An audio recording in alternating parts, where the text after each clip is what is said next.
Welcome into the Fanspeak Network. I am your host, the TD King.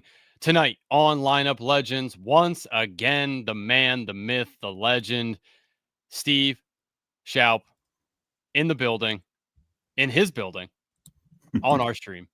Once again. Steve, how we doing? Doing good. Just grinding away with these last drafts. I still have a lot of slow drafts going. So it's quite the grind. But still trying to do fast drafts. I mean, they're still releasing good contests. We've seen, last week they had a bunch. This week they've released a bunch more. So yeah, it's been fun, but it's a grind. I will say that.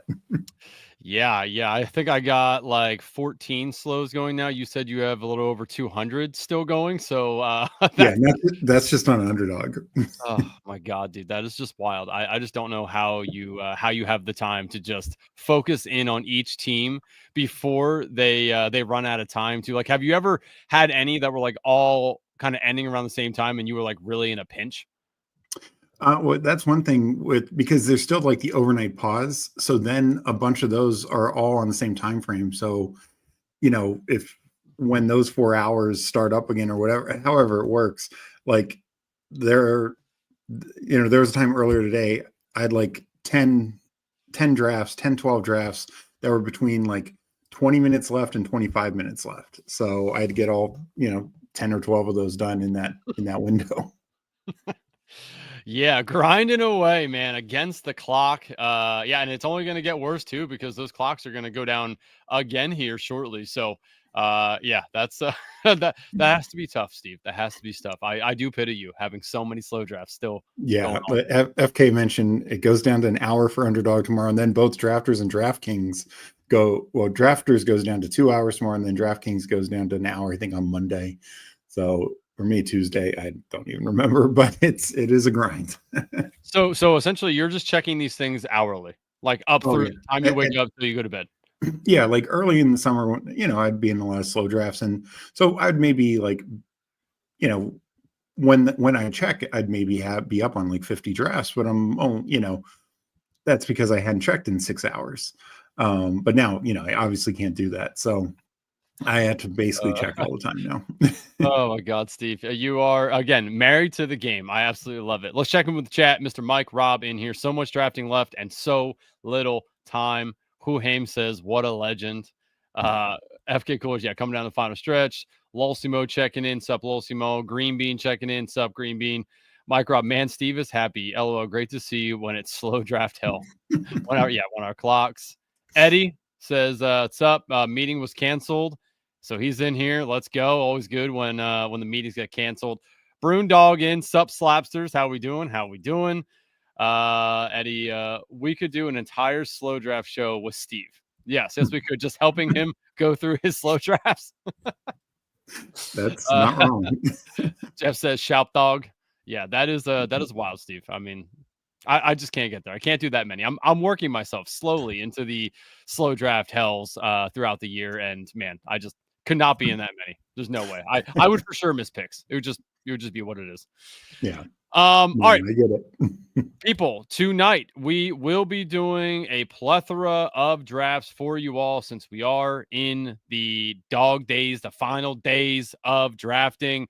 As Steve alluded to, these are the contests that Underdog still has left open. We have the sprint, we have the marathon, which I assume both those do not fill. You're going to get pretty good overlay in those. So if you want to jump in any, this is the, as good a time as any to do it because you're going to get some overlay more than likely.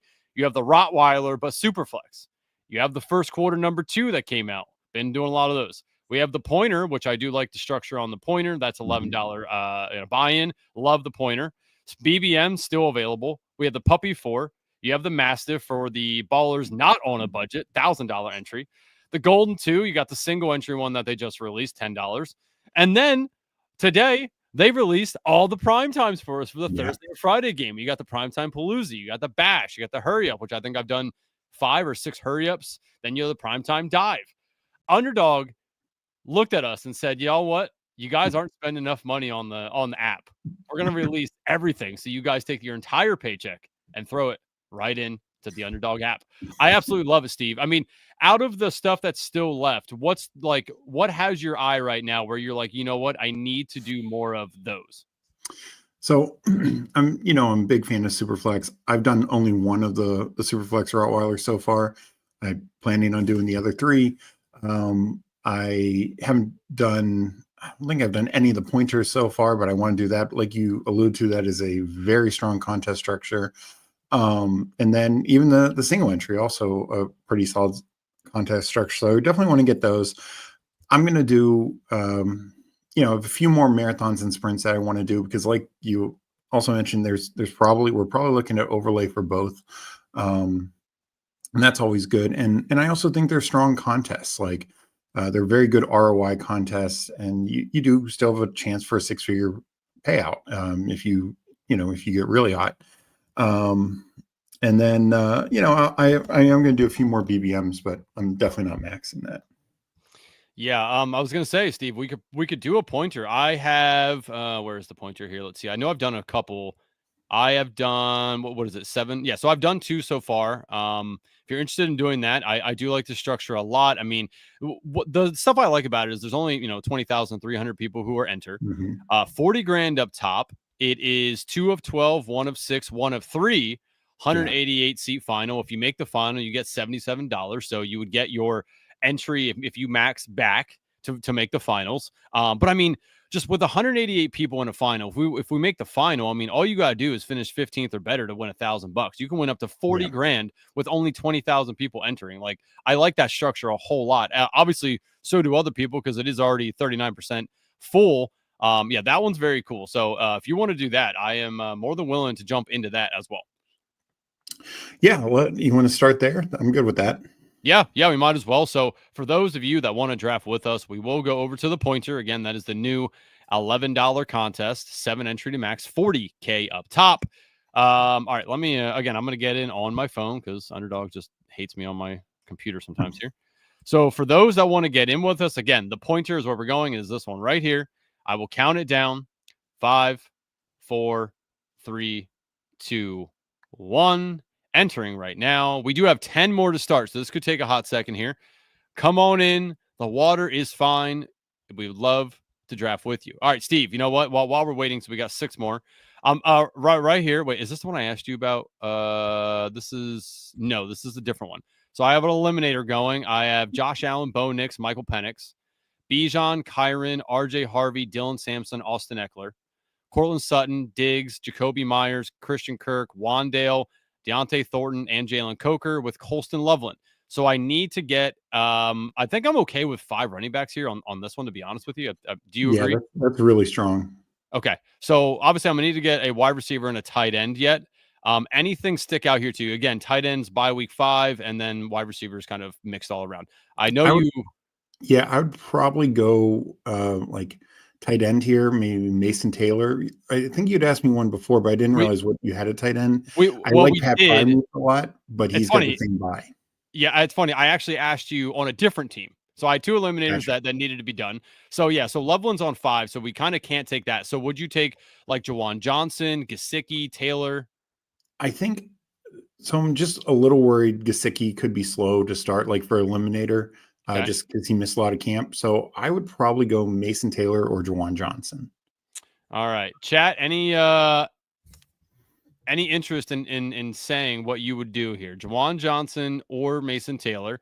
I like both. I don't know. Do I go double rookie tight ends, though? Is that bad?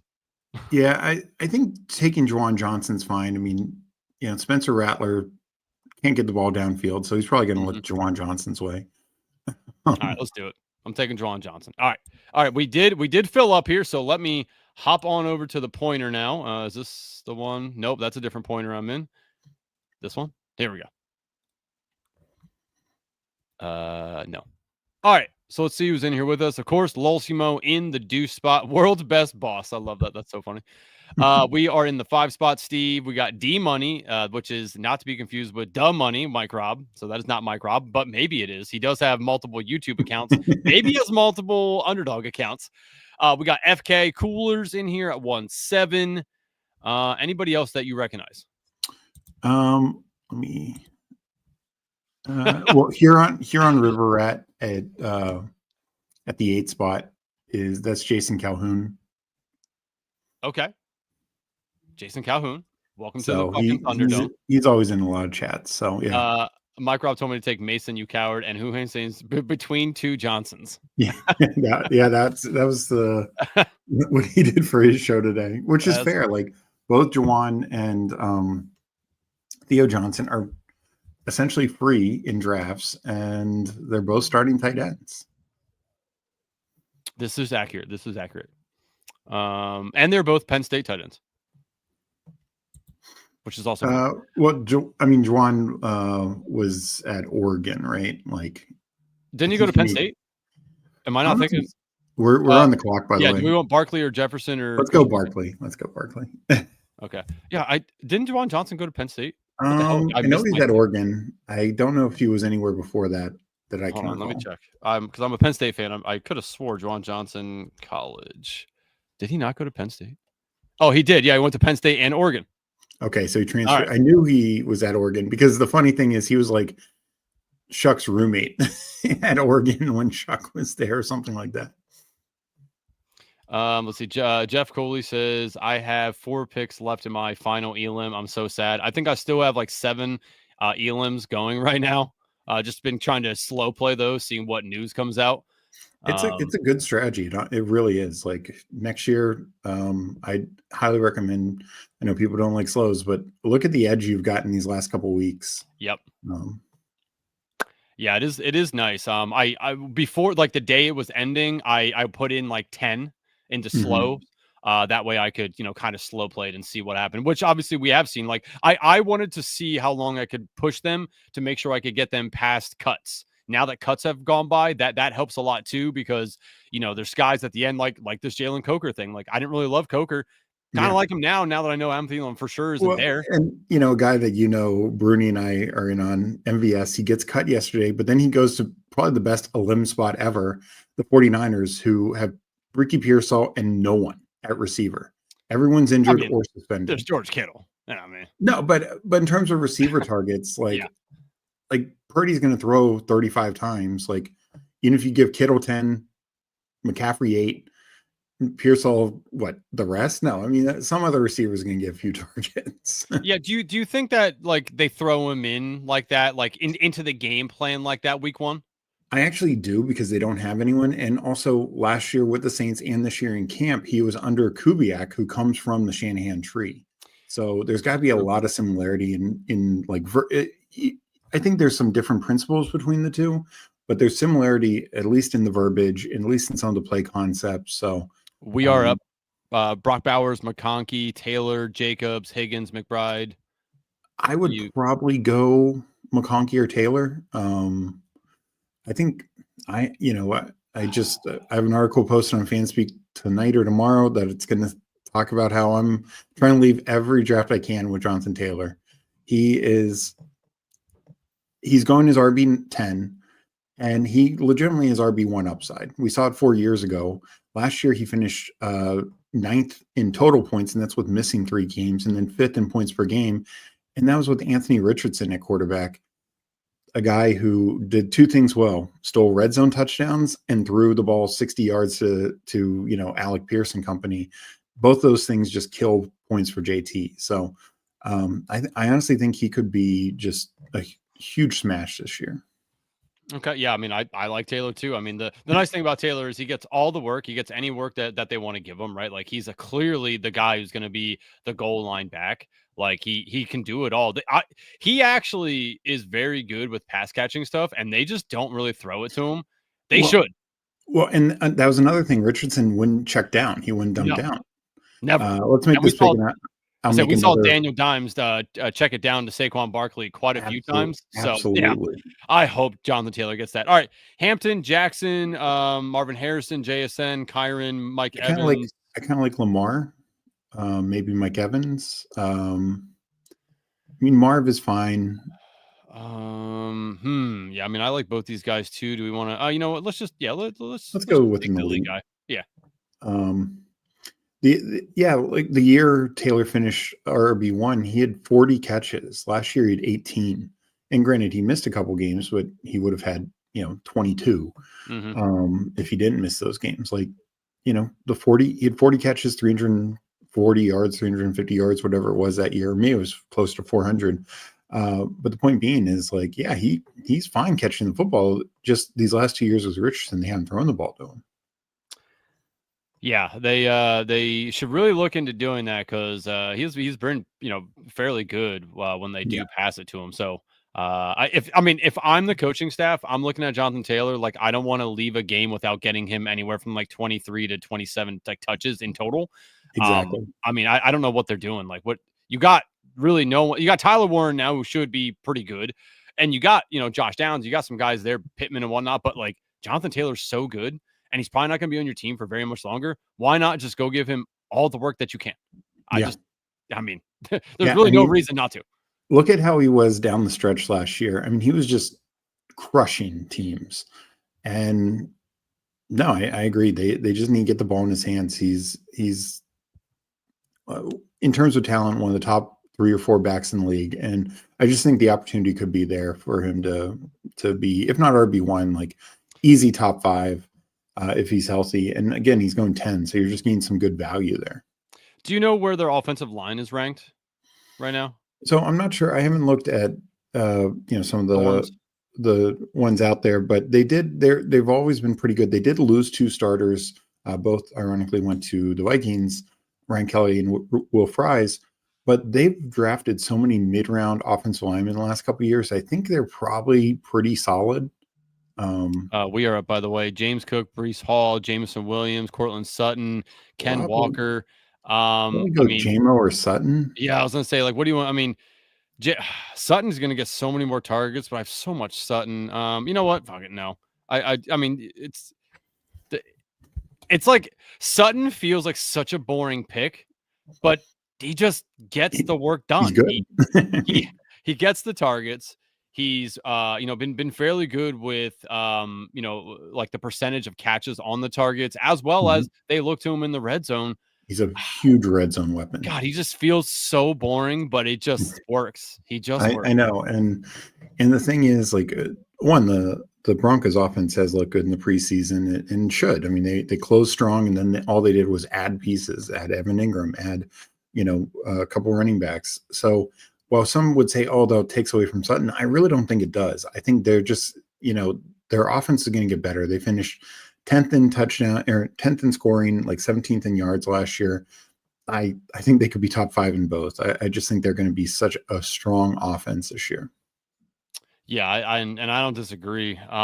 Steve, there's 2 guys that I would like to potentially, actually 3. There's 3 guys here that I would like to take. Also, am I really bad for only on 1.9% Zay Flowers? No, because that's about what I'm at. I can't get there. For some reason, I'm just like, I don't know. Well, I think it's the target share that I just don't like. Exactly. And the good news is he is falling some. So I've started to click him. Like I just clicked him in a draft at like 58. Now, do we take him because we have Lamar? Like, is that I still vastly prefer like Ridley. I prefer a running back there. Devonta Smith, I think is just I think those guys are just better clicks. I mean, Ridley and Waddle were 2 of the 3 guys. J-Mo was the other one, obviously, but Flowers does make sense to take here. How do you want to play this? Let's go Ridley. If Flowers comes back to us, great.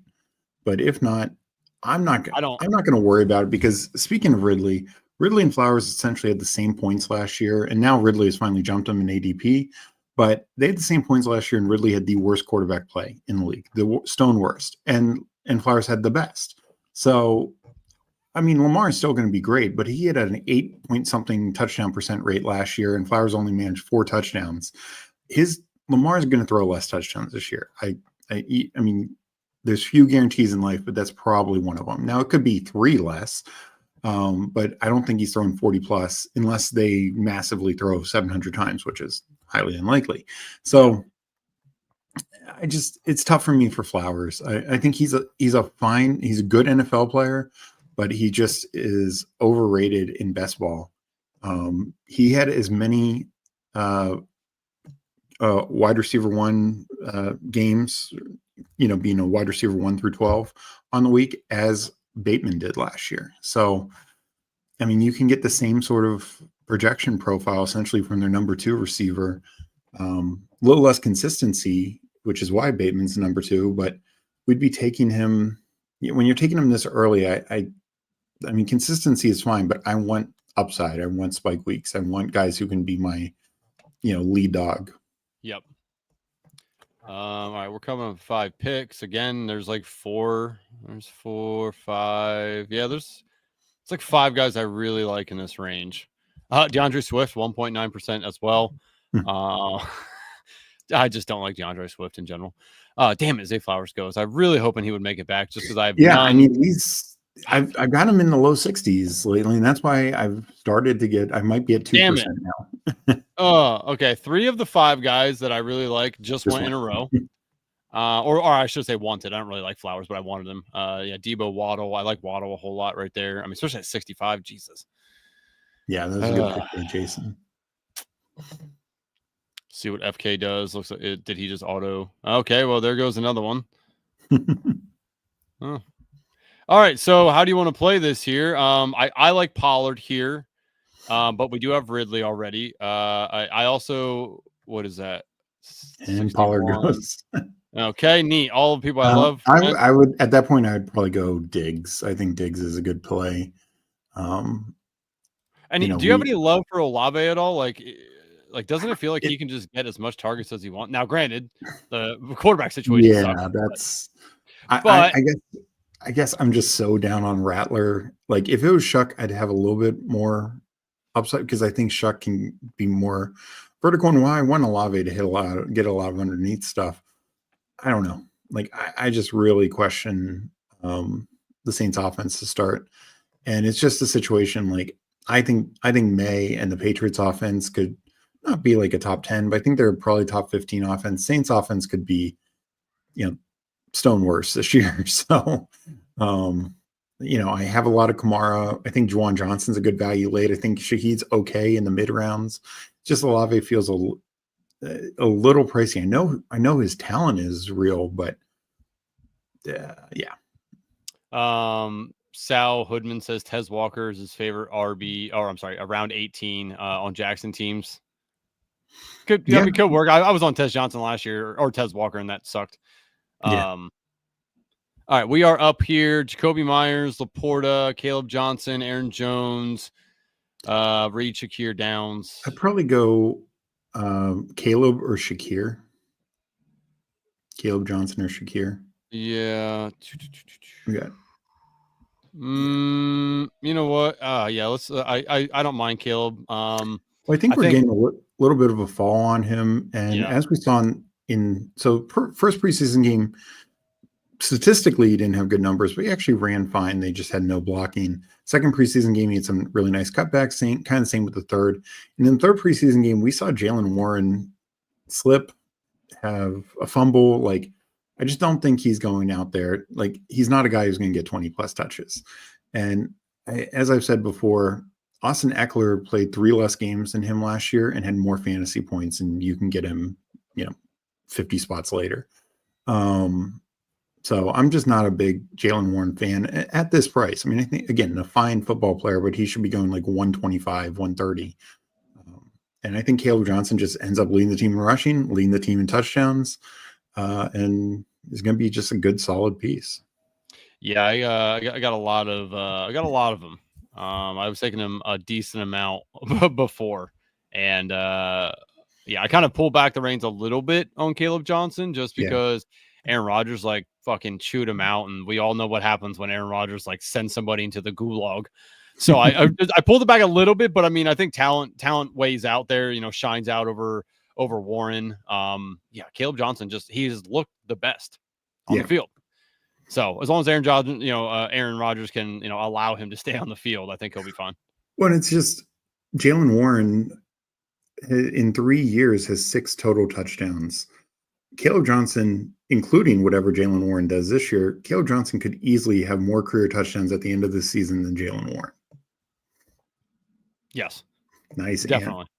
And I would say right now, Pointer's a really nice one here, or go over and get yourself any of the marathon or the sprints, because there would be some overlay on that. So Yeah. And to answer Eddie's question, I mean, we'll see. Again, I'm not maxing. I'll have like 70, 75 entries. We'll see. I'm not sure exactly where I'll end up with for BBM, but if I can hit the 2 milli, don't you worry. There'll be plenty of fun giveaways. Yeah. Will you give away a bonus to the people who work for you? Just out of curiosity. There's no question about that. Yeah, Eddie says, "Congrats." I know you guys are just talking down Warren to pick him yourselves. uh, it's funny. Like Steve, have you done any teams where you've taken both running backs? Like I've taken Scatabo and Tyrone Tracy. I've taken like ETN and Tank. Also, we are up. Yeah. Keon Coleman, Higgins. We got Nix and Murray. We could take Nix if we FK want. broke our heart with the Andrews. I like Coleman a lot. I really do. Yeah, I mean, so do I. I didn't know if do you want Nix with the stack or no? No, let's go Coleman here. If Okay. Nix is there in a few picks, sometimes he falls, especially with us having Sutton. Yep. If he doesn't, I don't think it's the end of the world. But I like Coleman a lot. I think he's looked, he looked good in camp and, his limited preseason run. And while Shakir's back, it sounds like, I think Coleman could, we look for these sophomore breakouts, second-year breakouts among wide receivers every year. For some reason, people don't want to even think Coleman, who is attached to one of the best quarterbacks in the league, can't do it. I don't know. At this price, I'm willing to buy in. It's funny. I'm looking at my exposures here, and like I really just hate a lot of these people in this range. Yeah. Chris Godwin, 1.9%, and that's injury related. I don't hate Chris Godwin. Yeah. I will say there was some positive news about Godwin. He didn't go on PUP. There were some reports like he could be back as early as week 2. I'm guessing it's probably more like week 3, but that's very positive compared to some of these other guys who, like Joe Mixon. I was right there. Oh God. Oh, Joe Mixon, kill me. Oh, there goes Bill. Bill. Yeah, I mean, like I like Godwin. I was huge on Godwin last year. Love him. It's just like I don't know. Fuck, Charbonnet went. That was gonna lobby for Charbonnet there. And Bo Nix went. Golly. So I mean, we could take Godwin.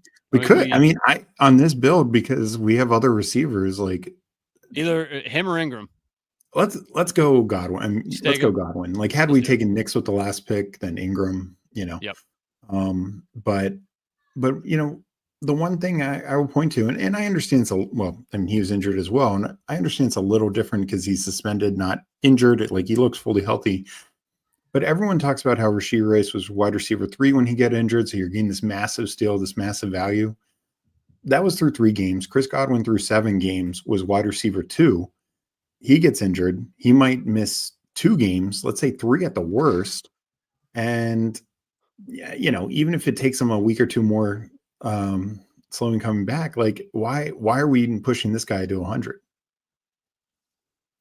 Yeah, hopefully. I mean, I got a nice bag of Egbuka, especially in big board. He's like my 3rd most exposed wide receiver. Yeah. So like, love Egbuka, but Godwin's good, and like Baker really likes Chris Godwin. Like I'll tell you what, all these good things for Godwin. I know it kind of sucks for Egbuka a little bit, but I'll tell you what, it is very good for Baker Mayfield.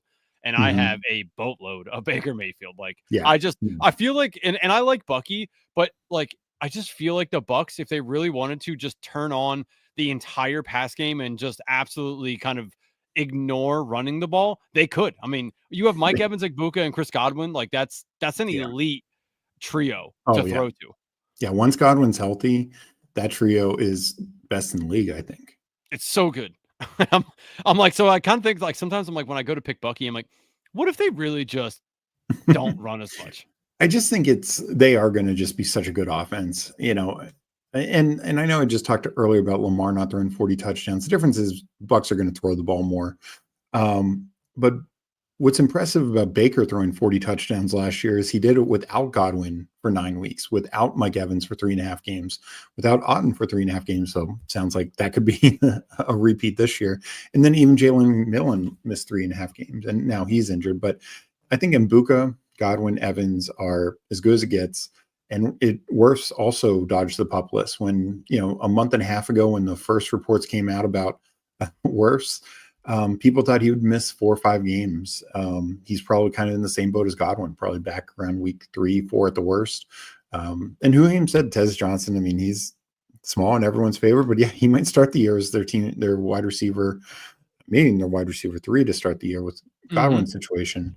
But no worse than probably their wide receiver 4. Yep. And it's funny when BBM came out, Tez Johnson was like the guy I would always take at the end of drafts just because I liked him at the Senior Bowl. I liked what he was doing there. He was, just flying around the field. So I took a lot of them, and then I was kind of like, you know what? That's never going to work out. Like they have so many good players. All right, we are up here. Burden, Kraft, Bateman. I like Kraft as a bring back, or Kraft. Bateman as a stack.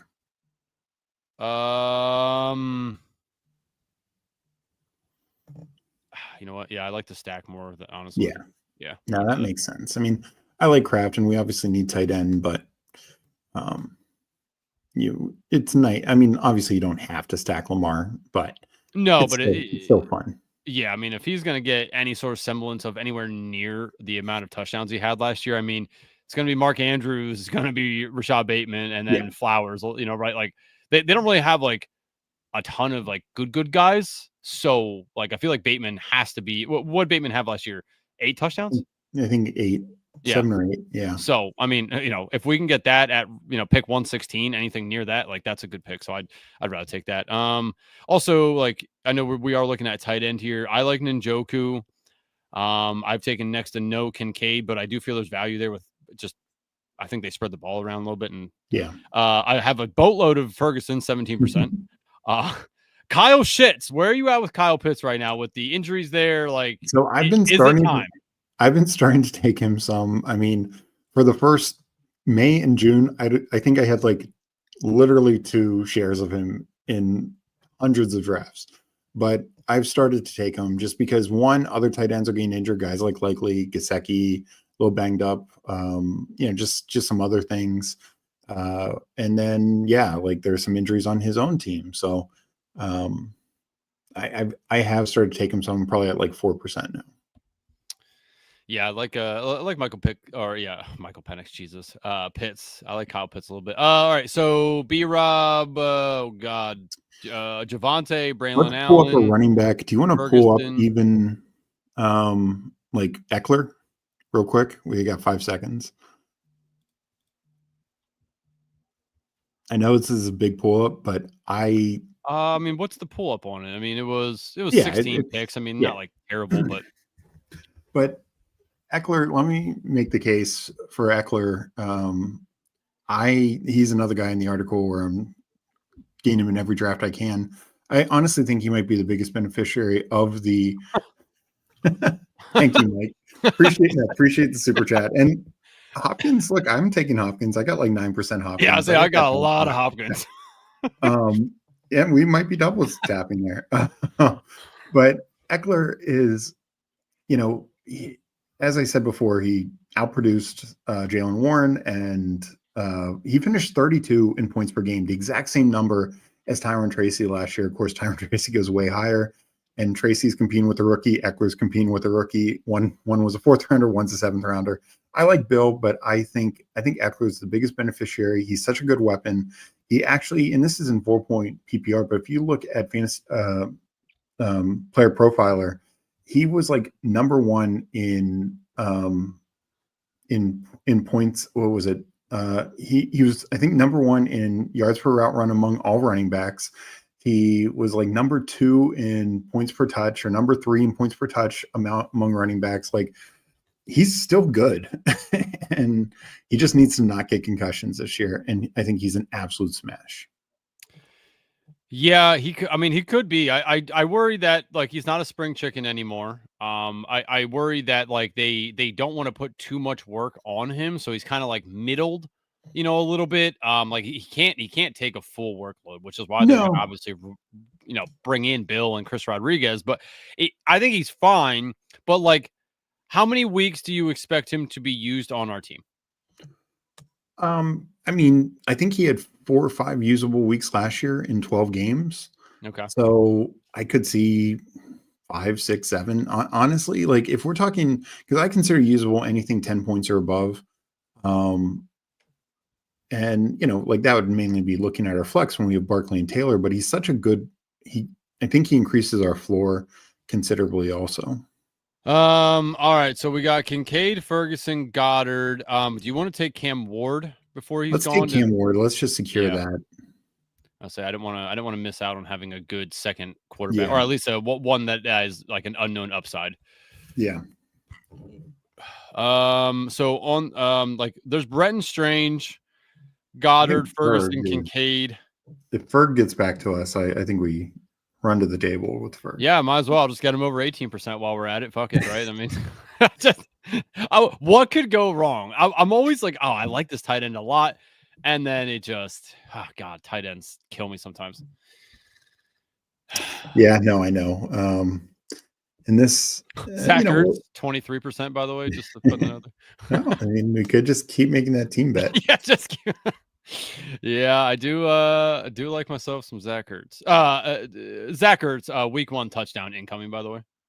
Oh, yeah, I agree. Terry having a little rust. Yeah, you know, I don't think that they're going to force the whole running back thing because everyone's always like Bill or Eckler or Chris. Well, I think they will, but I think Zach Ertz is getting a few opportunities. Well, and also, how do you attack the Giants? Their Giants are going to have one of the best defensive lines in the league. They're not going to be easy to run against, but their secondary is bad. So let's let Ertz work, and I think he could eat them up. All right, so Goddard. I mean, I like Strange. Ferguson went. Zach Ertz is there. Let's go Goddard or Strange. I'm fine either way. I think I like Strange, but I think he sees more opportunities than Goddard does. Yeah, I think that's good. All right, so we currently are 2-4-6-1. Let me just look at the running backs here. Mixon, Robinson, Davis, Spears, Algier, Najee, Chubb, Ollie Gordon. Don't want to send that too loud. Rashad White, Jerome Ford. Yeah, nobody knows about him. Yeah, and then like down here, like look at 15% Giddens. What am I at for 50% Roshan, 50% Taj Brooks? You can see the guys I tend to draft down here. There's not many. Yeah. Yeah. So I mean, what do you want to go with here? Like on our next pick, I know we're 10 picks away. We could probably wait on running back. I don't know if you feel like this is a 2 or 3 quarterback team. What do we got? Stafford, Smith, Darnold, Rodgers. I mean, like I think it's fine as a 2, but I can also be talked into 3 because there's a couple guys here that have late stacks. Yeah, late stacks or just a team like we already have like team correlation bets on Rodgers and Daniel Jones. Where we're just saying if that offense is good, yeah, they're not going to have like these ultimate stacks, but they could just help push us through. And particularly in this where I mean, we just want as many, if you're maxing this getting 07, you want as many playoff shots as possible because once you go to the playoffs, your odds are just so much better to get to this team to the finals. I don't mind taking a quarterback that I absolutely hate, and I don't know if you know who I'm talking about, but he does have an interesting wide receiver 3 that is down here. He also has a tight end that I also find to be interesting. I hate him, but there are 2 late stacks that we could go with, or one of them at least, on this team. So, are you into that guy? I know you don't mind. I know you don't mind him. I hate him. Yeah. Yeah. I mean, I think I know who you're talking about. It's a different bye week than us as well. Yeah. If so, I actually think there's only the one stack. I don't think there's a tight end stack there. You don't like the tight end there? I'm just worried. Maybe he spikes at the right time, but I think it could be. I haven't been taking him lately. So what do you want to do here? Do you want to take those like that quarterback now, or do we want to wait and grab is there a tight end relatively like what's tight end looking like? Likely Otten, Smith, Mason Taylor. Yeah. Shit. Let's go Jonnu. Like I like Frymuth a lot, but I think Jonnu's look how good he was last year, and he's back at practice. I was a little worried when he missed like 2 weeks without practice, but he's back at practice, so should be totally ready for week 1 is what I heard.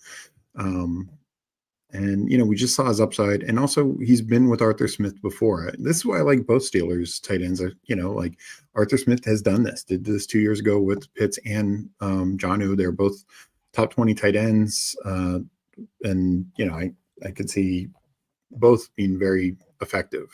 Mm-hmm.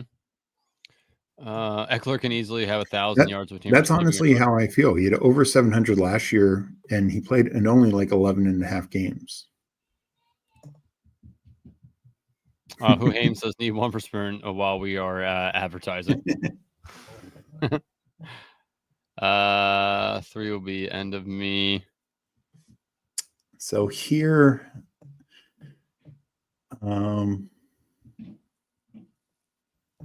let's see. We could go running back here. Yeah. We can take the dip here if you want.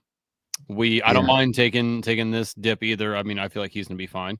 I obviously like Jerome Ford. I like Woody Marks. I know you guys like Dowdle a little bit more than I do. There's Chris Rodriguez, and if we want to double up on Washington, how you want to play it? I think we go. Like for sure. Yeah, damn.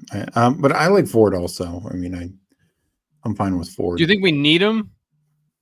I mean, I think we're taking another running back. We could go Torrey Horton if you want to go there.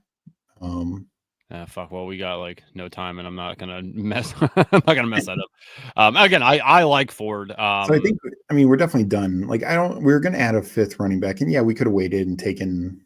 I mean, you already have a large share of Giddens. I do, but I don't know if we need a handcuff, and there are some other guys there, but I think Ford is very playable, and I mean, we're a very strong running back room, but I just think that means we're going to have a very strong flex score. Oh, there goes Horton. You said it out loud, and then River Rat was like, yeah, I'll take him. Yeah, I don't think he's coming back to us, but yeah, he's been flying up. I mean, we do got Rodgers still there that we could take with those two guys. Yeah. Like I said, Danny Dimes is there. Flacco also there, but he's different by to Russ, or you just throw in like Jackson Dart and take. So honestly, like we have Ford, but Flacco is not a bad pick now with them trading away Pickett, with the way both Gabriel and Shador looked. I don't think he's getting replaced anytime soon. So he very well is probably covering our week 7 bye for Lamar, and could even cover week 10 as well. Yeah, it's funny. Like, I know you had talked about him like being a pretty good eliminator pick for week 1, which I do think week 1's fine. But damn, if you look at their schedule past that, they have a gauntlet, and I'm like, oh, Joe Flacco. Like, I didn't take a lot of him in eliminator because I'm like, all right, you might help me get past week 1, but like, I feel like he's gonna die in the 4 weeks prior or the 4 weeks after, because it is a gauntlet for them after that. Yeah. But in this contest, like I like that a little bit more because again, like you're not getting knocked out. Yeah, no, I agree. And wow, the other quarterbacks went. So yeah. Yeah, I mean, we don't have to go 3. Let's see if we do that. That'll give it. Well, no, we still be fine because we can either take 3 tight ends or take. Yeah, no. I still think Jackson Ward. Do you want to take a receiver here? Johnson, Slayton, Wilson, Hopkins, Pierce, Slayton or Hopkins, though I'd feel better for Hopkins if we are doing 8 receivers, just because we already have 2 week 7 bye. So I like Slayton a lot. Well, the only time I'm taking Slayton is with you, so that's fine. I'm fine with it. I like Wandale more. I just think he gets more like opportunities than Darius will. I also worry that like, what if Jalen Hyatt isn't as shitty as we think he is? Him and Darius Slayton remind me of each other, like what they're going to do on the field. So if Slayton's just better than Hyatt, then it's no problem. If Hyatt actually is what he could have been or what he was in college for any semblance, and they're like, oh, let's give this guy an opportunity, I feel like he works and eats into what Slayton can do. Yeah, I mean, theoretically, I agree. The issue is, one, I don't know if Hyatt will be good. He in the final preseason game, and it wasn't with the Stars, it was with Jackson Dart. He dropped like 2 balls, like he just looked bad. And also they gave Slayton like $12 million a year. So that's not nothing. I feel like they wanted him back for a reason. They want a vertical X to clear the field for Neighbors. And sometimes he'll get the ball. Did Rodgers go too? Rodgers did go. So we either take the shot on like Dart with Slayton, or I'd feel like I guess we could take Flacco. Yeah. Let's Flacco's go. gone. Yeah, no, let's go Dart. That's fine. It can be more of a late season play. Like I think he starts. I don't know if it's 3 games. I don't know if it's 6 games. I don't know if it's 10 game. I don't think it's 10 games, but he'll start some. So maybe he's the guy we need in the playoffs. Yeah, right. Like I think like Dart on this team is fine. I don't want to have to need Dart. I don't think we need Dart. So Yeah. whenever he does end up coming in, if they do, it won't be when we like. I don't think it's before week 10. Exactly. You know what I mean? Like, and it's also we have an elite quarterback, and like Dart feels better on those teams because I think if you just go and you're taking like 3 late quarterbacks, like mid to late quarterbacks, let's say Penix, Cam Ward, and Dart, those teams are not going to advance near as often. But Lamar teams, if Lamar is anything like last year, is going to have a high advance rate. So if Dart has the the Drew Lock game week 17, he outplayed Lamar, so you win a lot of money if you had Dart on your team with Lamar. Yeah, and I don't think Dart's getting drafted in every draft either, so it kind of helps that as well. Not. What do we want to do here with our last pick? We're 3, 5, 7, 2. Do we take another tight end? Do we take another running back, wide receiver? Where do you want to go here? I mean, I think now Gesicki's a good value now that he's fallen to like the 20 or 18th round. So I think that's interesting. We could go another. I think we're good at running back. And I think we could go another receiver just kind of because like particularly like with Godwin situation. Receivers we have would be Michael Wilson, Pierce, Adonai Mitchell, Jalen Knoll, Roman Wilson, KLS, Jalen Lane, Jack Besh, Mari Cooper, Ray, Tyler Lockett, Jalen Royals. Yeah, I mean, it's not great there either.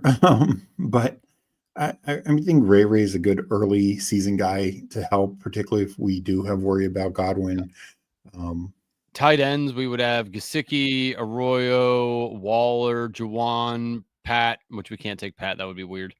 Those are probably the guys. So like to me, it's either we take like Gesicki or Arroyo, whatever, or we take a shot on like a KLS or somebody like that I feel like has some upside of like Jalen Lane, like one of those guys that have some upside if they do end up paying off. Sure. I would probably I don't mind KOS, but is Gesicki still there? I think that could be a smash value. I think we were fine at 2 tight ends. So 3, 5, 7, 3. Yeah, I think he just has the ability for monster games as part of an elite offense. Yeah, I mean, I like Gesicki a lot. It sucks that I took him so much before everything happened and he fell. Like I got the minus EV on that, right? Like, yeah. So yeah, I like Gesicki. And our tight end room is strong. Like it's solid. Yeah, I think it now goes to a potential. I think it could be very strong now. Like I think it was fine, above average, but it could be really good if Gesicki's fully healthy. Yep. Steve, are you? Yeah. So are you out here being a teacher now, Mr. Steve? How we doing? Anyone wants to know what we are drafting next? We'll just look at everyone's team real quick. We won't do a recap on it. Just look at everyone's team really quick, but then we will decide that. I had no idea who Horton was until you mentioned him. Great. Awesome. Thanks for taking our pick. Appreciate you, Jason. Watch week 3 preseason game. You will stop respecting Hyatt. I think Hyatt, like, I don't know. I think he could be okay, but yeah, you're right. I mean, he did catch a touchdown, didn't he? I'm trying to remember if he did or not. A touchdown in the preseason? I thought that he did, but I could be wrong. He might have, but it was bad. Huheems and I talked about it the other day. It was just bad. I just have no faith in him.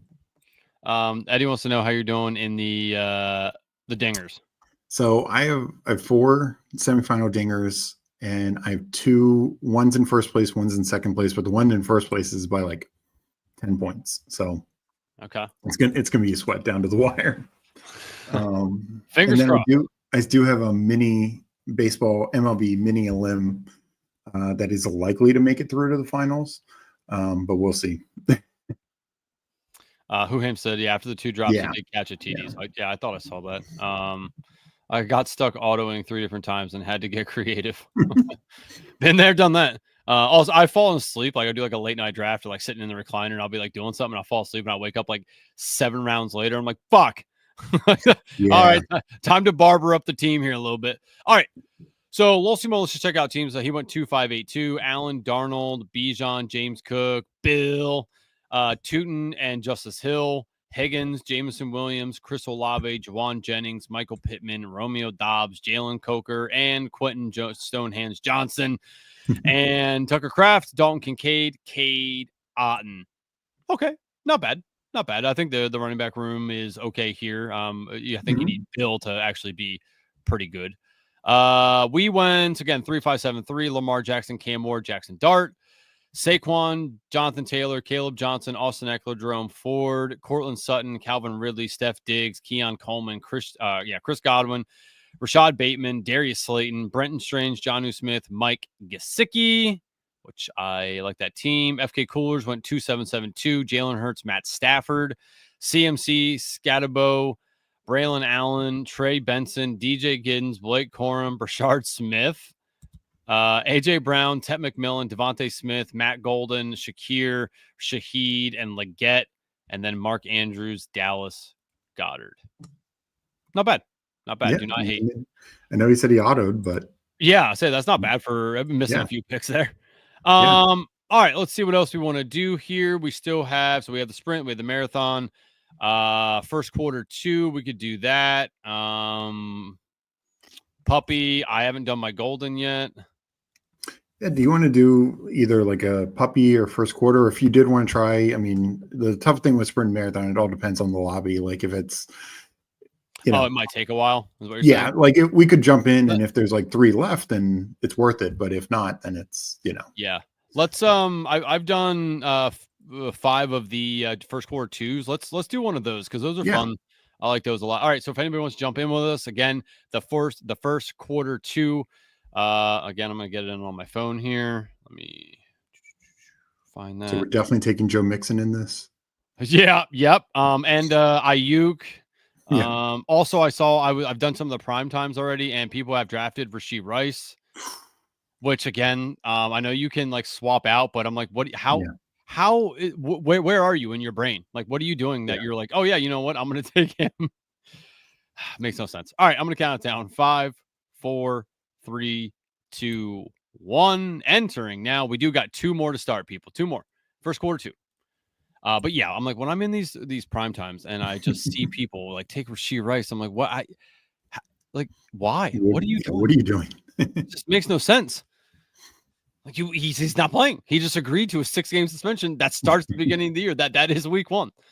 Maybe people don't know that. Maybe people are still assuming that they didn't see that and they're thinking that he's only going to be after week 4. But not the case anymore.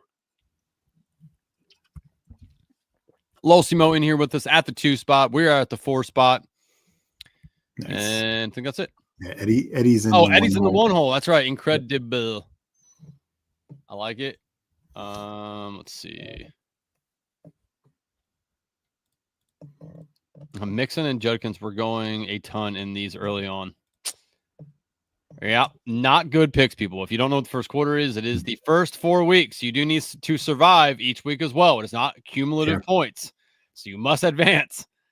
Taking a 0 is not ideal. All right. Yeah. You cannot take Cade Otton anymore. He's going to miss some time. He's dead to me anyway. I'm not going to. Oh no, I agree. Right? Yeah. Anyone who's even slightly questionable, needs to take a big hit. Like even if Mooney's only out 1 week, that 1 week. That's the first week. This is like a very small eliminator essentially. Yeah. So like a draft accordingly, people. That when I see some people's drafts, I'm like, oh my God. Like I saw a guy, he took one quarterback. Sure. Could it work? Maybe. Do I think it's gonna? No, I don't. Yeah. You would need to hit the nuts. It makes no sense. All right. Gibbs, CMC, Lamb, Jefferson, Henry, Nico. I like McCaffrey for this. Oh my God. All right. Let's do it. What's the worst that could happen? I'm trying to remember off the top of my head who they play week 1, but Seattle. Seattle? Yeah. Yeah.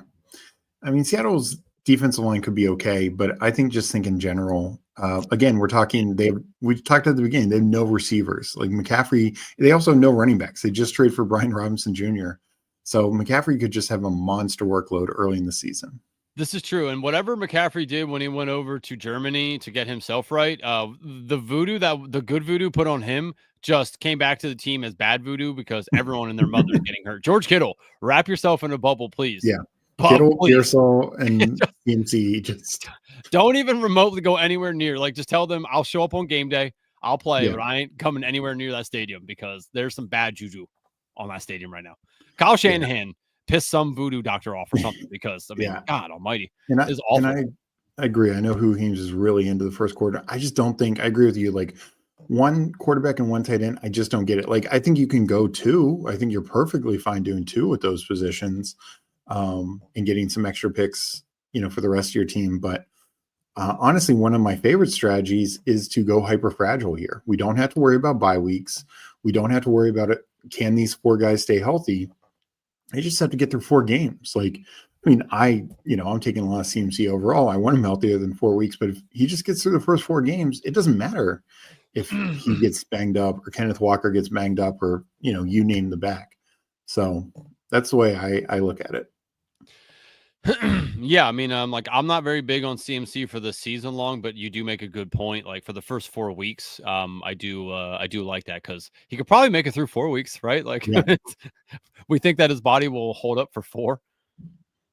Yeah, let's hope. Let's see. So when I Gibbs, Lamb, Henry, Jefferson, BTJ, Collins, Neighbors, Amon-Ra, Chase Brown, Chase Brown. Yeah. All right. I mean, I do generally think running backs are more consistent scorers.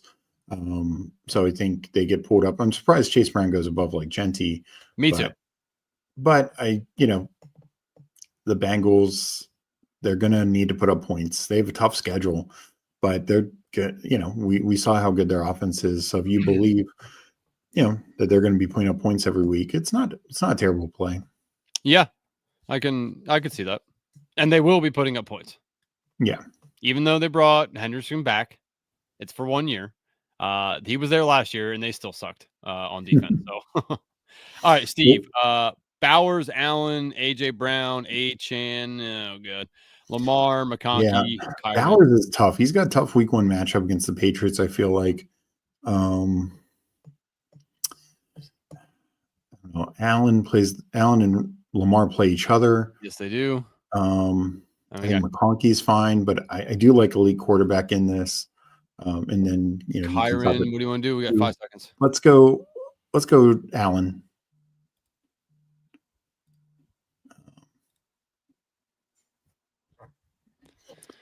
So, and this is why I still like taking a good second starting quarterback, just because, like you said, if it's whether it's Allen or Lamar, they just have a down week, like not a down week, but like a 18-point game, you're done. Yeah, Mike Rob wants to know if you're in for the Eliminator League. We have to get 18 people, which is the tough part. I don't know if we can get 18. I can't remember what the idea is again. It's an eliminator, so it's a season long. It's all of us, the Fanspeak fam, and friends. But it would just be somebody's eliminated every week. So it just follows the eliminator. So who's the lowest scoring team is out each week. I mean, I would probably get talked into it, so sure. Meg kind of like said that she was the shout that wasn't going to do it. Yeah, so I feel she is the older sister, so I feel like she trumps you, right, a little bit. All right, AJ Brown's still hanging out there. McConkey, Higgins, Hampton, Kittle, Daniels, Cook. I like Higgins a lot. Higgins? Yeah, because we just said the Bengals, they got to score. Is AJ Brown like? I know he's like dealing with a little injury, but that's my worry with him. No? I think he's back, but it's just I'm just a little worried about him for this tournament. I just don't know how confident I feel, because it's also they could just run the hell out of the ball week 1, and it is Dallas, and Dallas defense I don't think is what it once was. So I don't have a lot of trust in AJ Brown for week 1 at least. Yeah, that's kind of where I'm at. Like I'm not sure like how much they really are going to be able to utilize him. Yeah.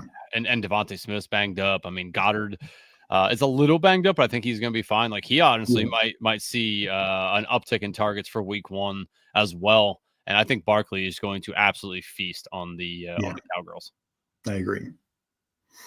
Stephen WC, the legend, checking in. Hartman checking in. How we doing, fam? Doing good. Yeah, So, appreciate everyone jumping in. Hopefully everyone's hitting the like button. If you're not subbed, please sub. We appreciate it. Yes, please. And if you have any inkling that you really want to do battle royales and still want to draft it before the season starts, head over to fanspeak.com. Link in the show description, of course, for our best ball subscription. That will be all the bets, DFS, battle royales, everything that Steve, Meg, any of us are putting out will be included in that. That is only $34.99 for the entire year. You will get it all season long. Obviously, if you just want to renew it year after year, that's a smart play as well. Not financial advice, but smart play. So head on over, click the link, sign up today, $34.99. You spend more on coffee during the season and definitely more on beer. So come on. I mean, help us help you get more money.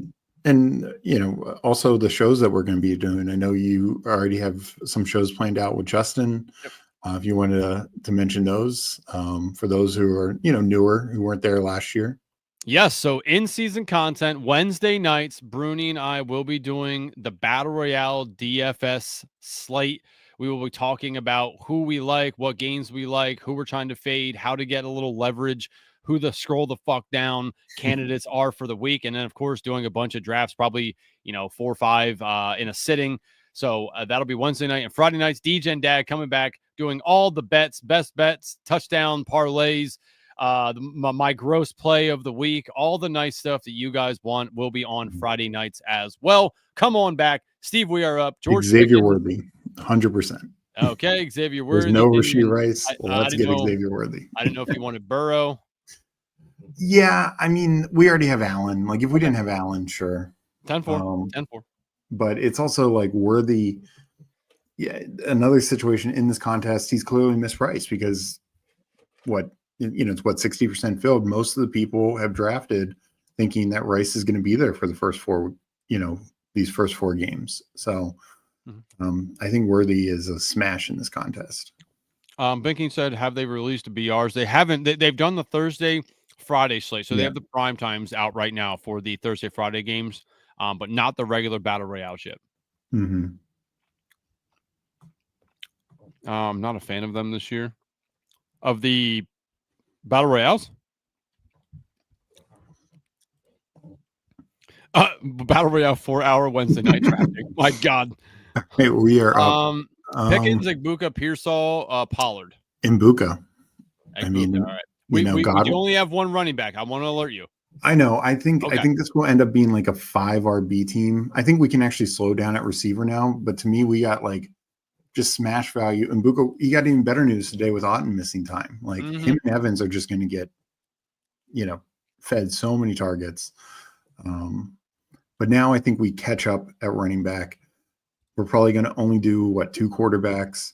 So, I think we could, do 6 running backs. But honestly, a lot of our next picks should, even if we need to pull some guys up, let's get some guys, because you can always find like receivers late. Some guys like not saying we do it for this build, like an MVS is now a great player for this tournament. You really just shoving MVS right down our throats, Steve. You cannot let him go.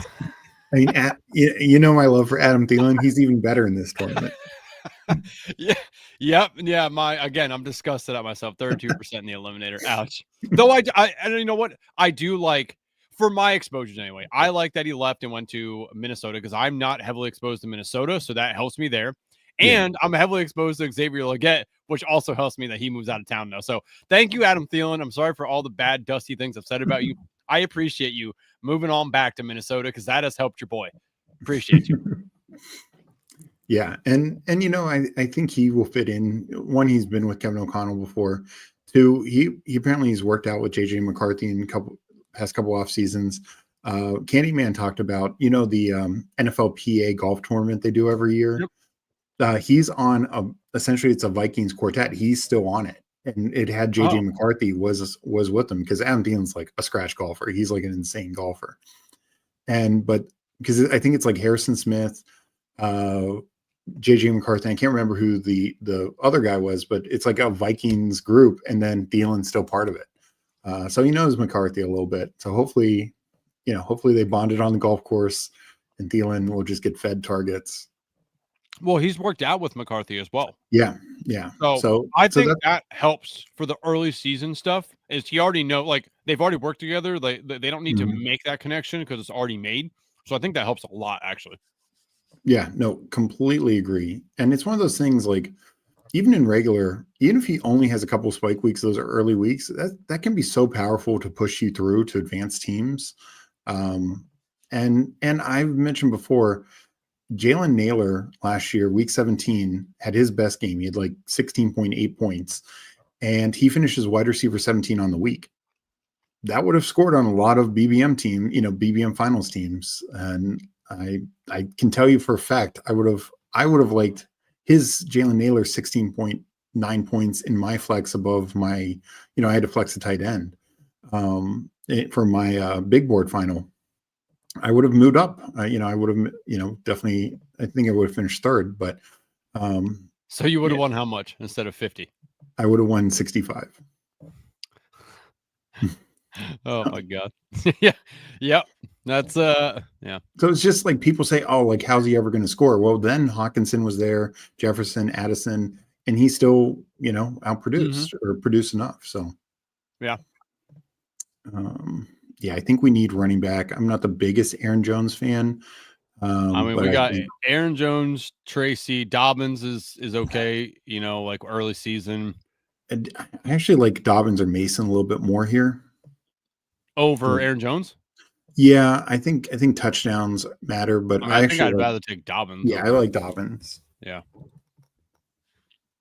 I think now we do need to just catch up at running back a little bit.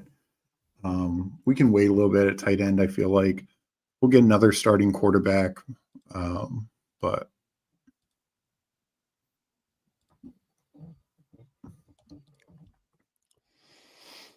so personally, I'm not as big of a fan in taking JCM in this. I worry that early Chris Rodriguez is going to have more of the role, and then like the bet is JCM long term just beats him out.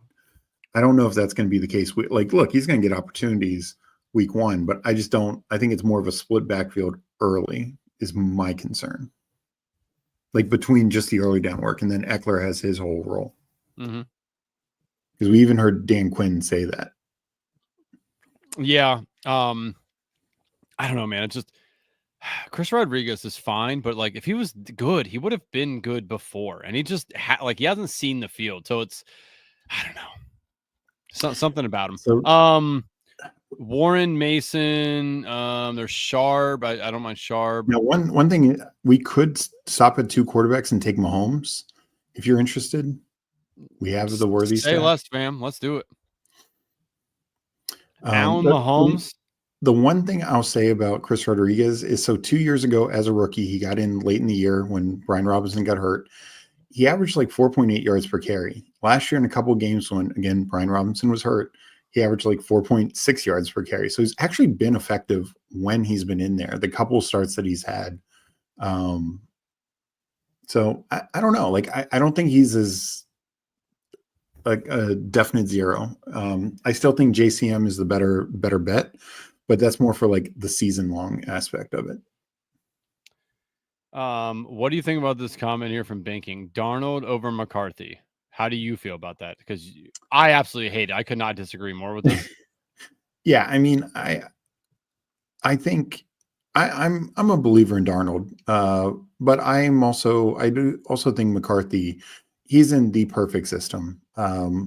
Eventually, when Addison comes back from suspension, his top 3 receivers now are Jefferson, Addison, Thielen. His top tight end is Hawkinson. He's got 2 backs. They got an elite offensive line. Like I said, they went out and got 2 guys from the Colts. They also drafted a first rounder. They had bookend tackles. Darisol's back last year. One of the issues for Darnold down the stretch last year was Darasol got hurt. So I think that offense can just go. Do I think McCarthy maybe produces as well as Darnold did last year? Probably not. I mean, he's essentially a rookie, where Darnold at least been around the block. But I actually think Darnold's fine. I think we saw a lot of promise in Darnold. We'd seen a little bit in his Carolina time before he got banged up. But I think Darnold can be absolutely fine with Seattle. So, in terms of like, are we talking real life or are we talking fantasy? I mean, long term, I want McCarthy. He's younger, just a ton of upside. But for fantasy this year, I think McCarthy's in a much better situation. But I will say, I think Darnold is probably better for this kind of contest just because he's got more experience. So early on, he could give you more. Yep, Sam Darnold stinks is what I heard out of all that. We have a living legend, aka Best Ball Jeopardy champion in the house, Mr. Fantasy Football Garage. Congratulations again, Steve. We are up on the clock. Jennings, Caleb Johnson, Pittman, Shakir, Ingram.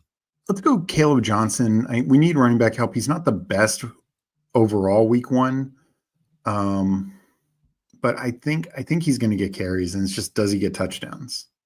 Okay. Yeah, I wouldn't mind Charbonnet there or Ingram. I do like Ingram a whole lot. God, I think Ingram, and not even just for the contest, but overall has such an athletic ability that Sean Payton has shown to use tight ends like this. Something in my belly tells me Sean Payton knows Evan Ingram's good enough that he could use him in a good fashion.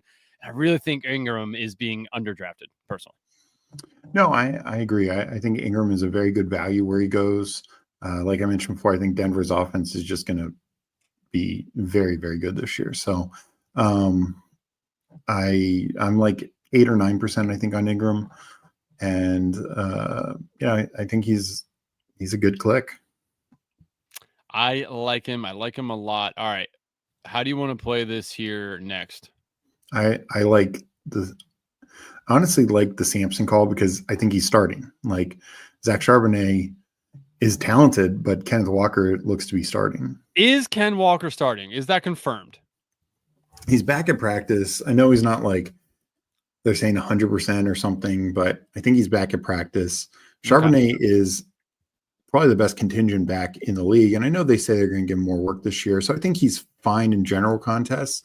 But in something like this, if he's just not getting the carries, he's just not doing anything. Yeah, I don't know. I feel like I like Ken Walker, but I feel like they realized that like the more work they give him, the easier he gets hurt. He's always getting just the little minor injuries. I think that they do want to maybe split this up a little bit more between him and Charbonnet to keep Ken Walker more fresh. So I like Charbonnet a lot because, like you said, he's a very good contingency play, but I think he gets more work this year alone, standalone value. Yeah. And I actually wouldn't be surprised if that's the case because the coaching staff has talked about wanting to run the ball a lot more this year. So I think they were near the bottom in rush rate, particularly like neutral rush rate. I think they could be near the top this year. Mm-hmm. FK says, do you think Sampson definitely starts over Ford? I mean, in terms of the first back out there, it could be Ford, but I think Sampson gets the most carries. I think it probably is kind of split, but I don't think he's a contingent play. I think they're both going to get actually decent workload. I think both are really good plays for this format in particular because we're not even worried about Judkins. Like, even if Judkins signs tonight, and then tomorrow the NFL announces they're not suspending him, I don't think he's playing week one. He's missed so much camp. He's probably not 100% in shape. And that's best case scenario. So the reality is it could take even longer for him to sign. He could go on the commissioner's exempt list. He could be suspended. There's just a lot of outcomes where he's just not viable for this contest at all. Yep. Yeah, no, I agree on that. Though I do like Ford. I think Ford is a good pick. No, I'm taking both in this contest for sure. Yeah. Do we want to take any wide receivers at all? I mean, Javonte's still there, but damn, his week one matchup is awful against the Eagles. So Keenan, Marvin Mims, Bateman. I like Keenan or Bateman. Oh, I like them both too. Let's go Keenan. I mean, he's back. He knows Herbie. I think I think him and Ladd just have this. I mean, the other receivers, Trey Harris is a little banged up. QJ's banged up. So it's KOS, and they don't have a big time tight end. It's, Tyler Conklin. It's not like they're fighting some elite tight end. Yeah. Ant says Ingram is the reason why they shipped Vele, not Pat Bryant or Troy Franklin. I think that's definitely part of it. I think a lot of those slot tight end or targets are going to go to both Ingram and the other young receivers, but for sure, I think that's part of it. Mike wants to know, Meg, when are you doing your Puppy 4 multi-table stream? The people are calling for it, Meg.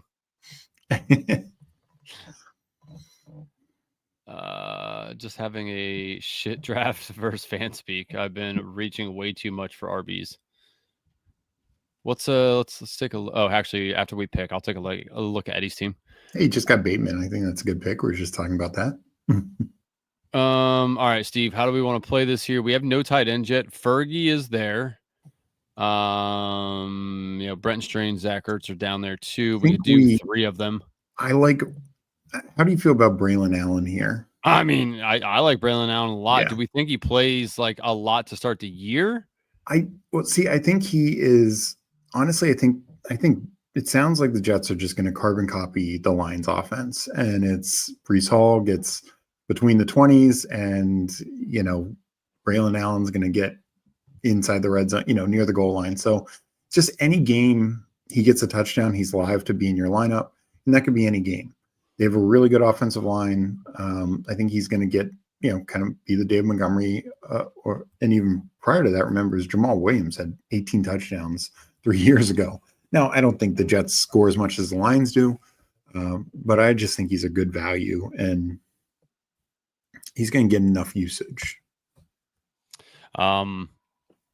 Yeah, I mean, I like Braylon Allen a lot. I like him for season long more than I do here, just because I don't know, until I think eventually they ship Breece Hall off. That's why I like Braylon Allen. I mean, that's true for later, but I just think any game, if he goes out there, I think he honestly, there's probably going to be a number of games where he actually has more actual carries than Breece Hall. Hall is going to get catches, but he could go out there and have 12 carries and 2 touchdowns and be absolutely the guy you need for this. I would love nothing more if Braylon Allen could get me 12 touchdowns this year. I would love that. Honestly, it's live. I think it's really live. That would be absolutely incredible. I would love that. Justin Fields, fuck off. Stop running the ball and give it to your running backs. What are you doing?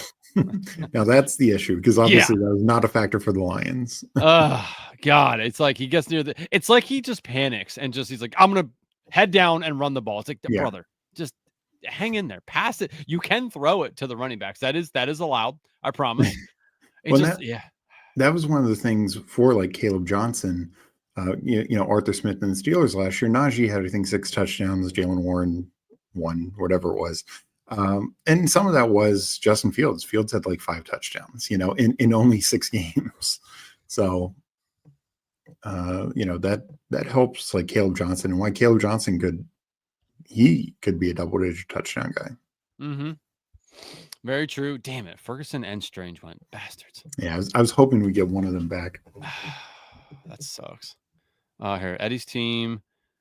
Burrow, Kyron, Chuba, Bill, Bigsby, Chubb, Stevenson, Chase, Evans, Hunter, Bateman. Damn, you got a lot of running backs already. Holy piss. I mean, honestly, I think that's fine. You just need to catch up at, probably only going 2 quarterback. So you can, that's where the extra running back went. And then Eddie, crap Addison. Tempting.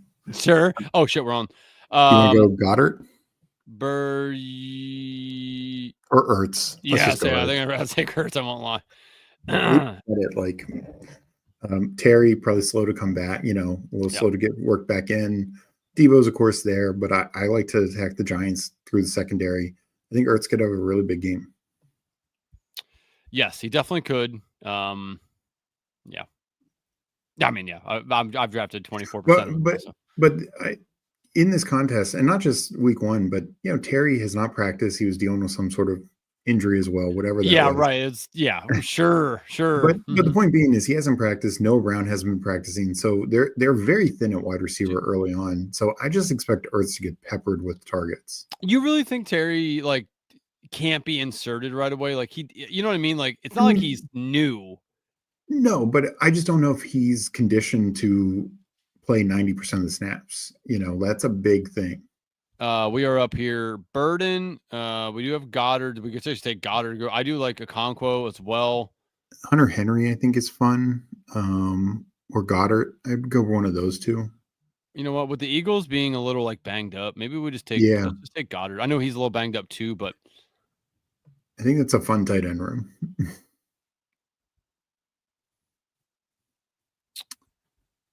Let's look at wide receiver again.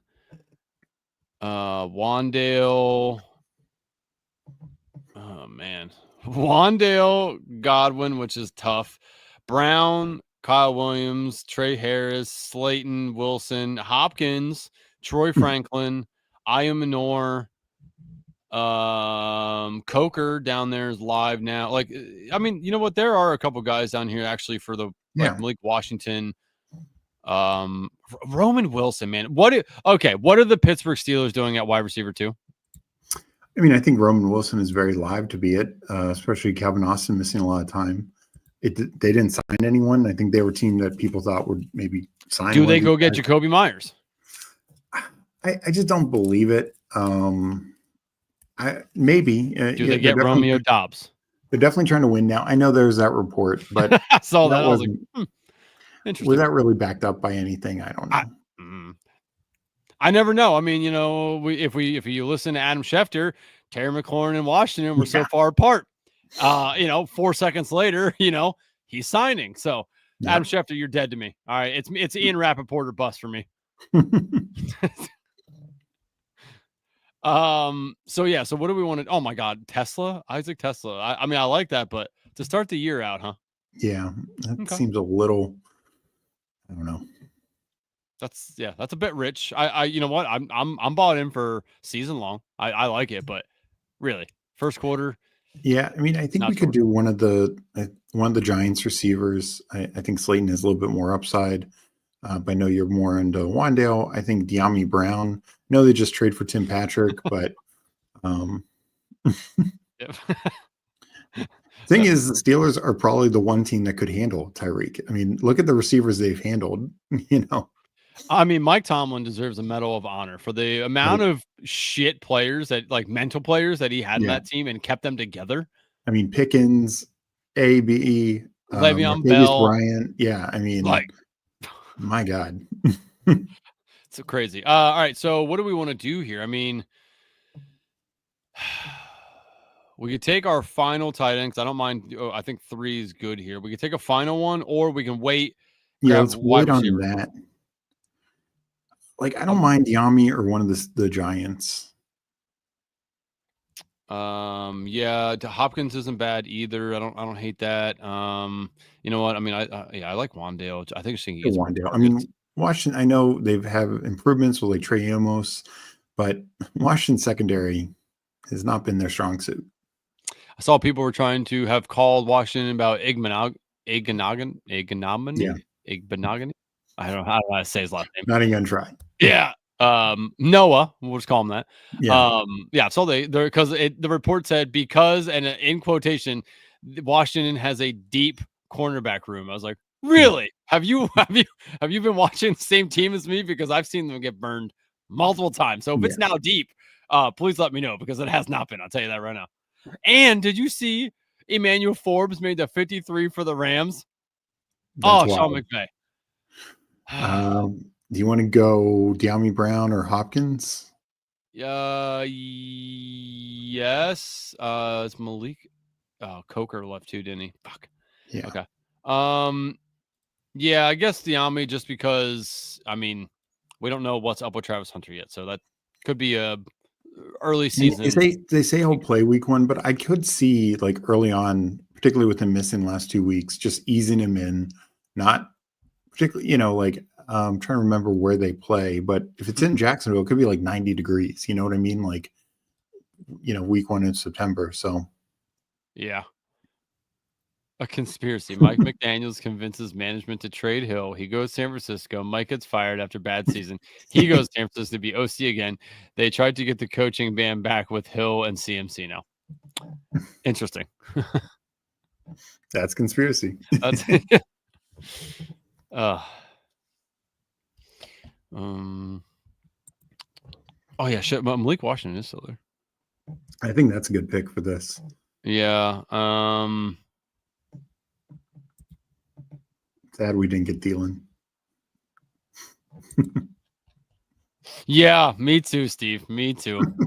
Very sad. Yeah. I need to drop a little weight from the bags I'm holding in the eliminator. So,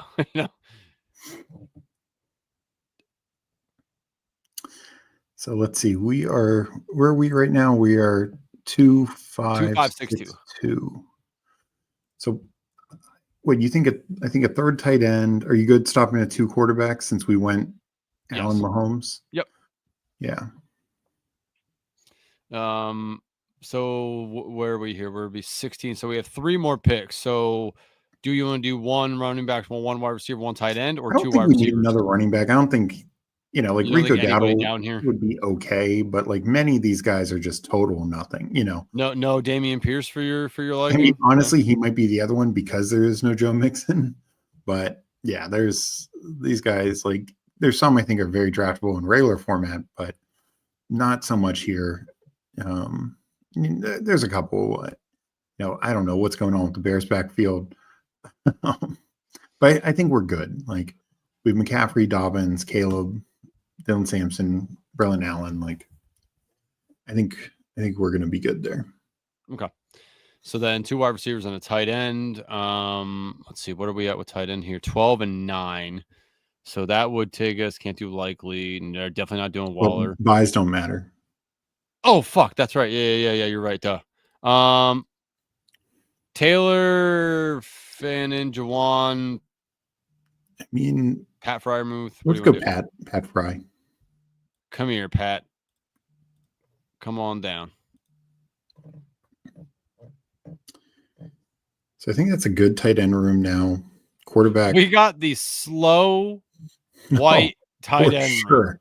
Jesus. But all that matters are touchdowns. And these teams get inside the red zone and they can score touchdowns. Yeah. Rashee Rice is on bye for 4 weeks. Yes, he is. Yes, he is. I mean, somebody took him, right? Like he's not on the board. So somebody took him. Oh my God, for real? You're right. Oh, we're on the clock. We're on the clock. God. Do you want Malik? Yeah, let's go. Or do you want Hopkins? Let's go Malik. If Hopkins comes back, great. If not, we can find another like veteran. I think Malik Washington's kind of fun in this. Just with Tyreek being an unknown. So, and I think the Dolphins defense might be as bad as the Bengals, so they're going to be throwing the ball a lot.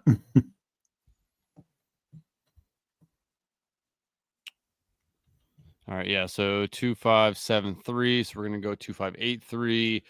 All right, Hopkins. I mean, Ray could be fine if I think Ray's really good in this. Yeah. Trey Tucker, Tyler Lockett, Roman Wilson, I think are all fine.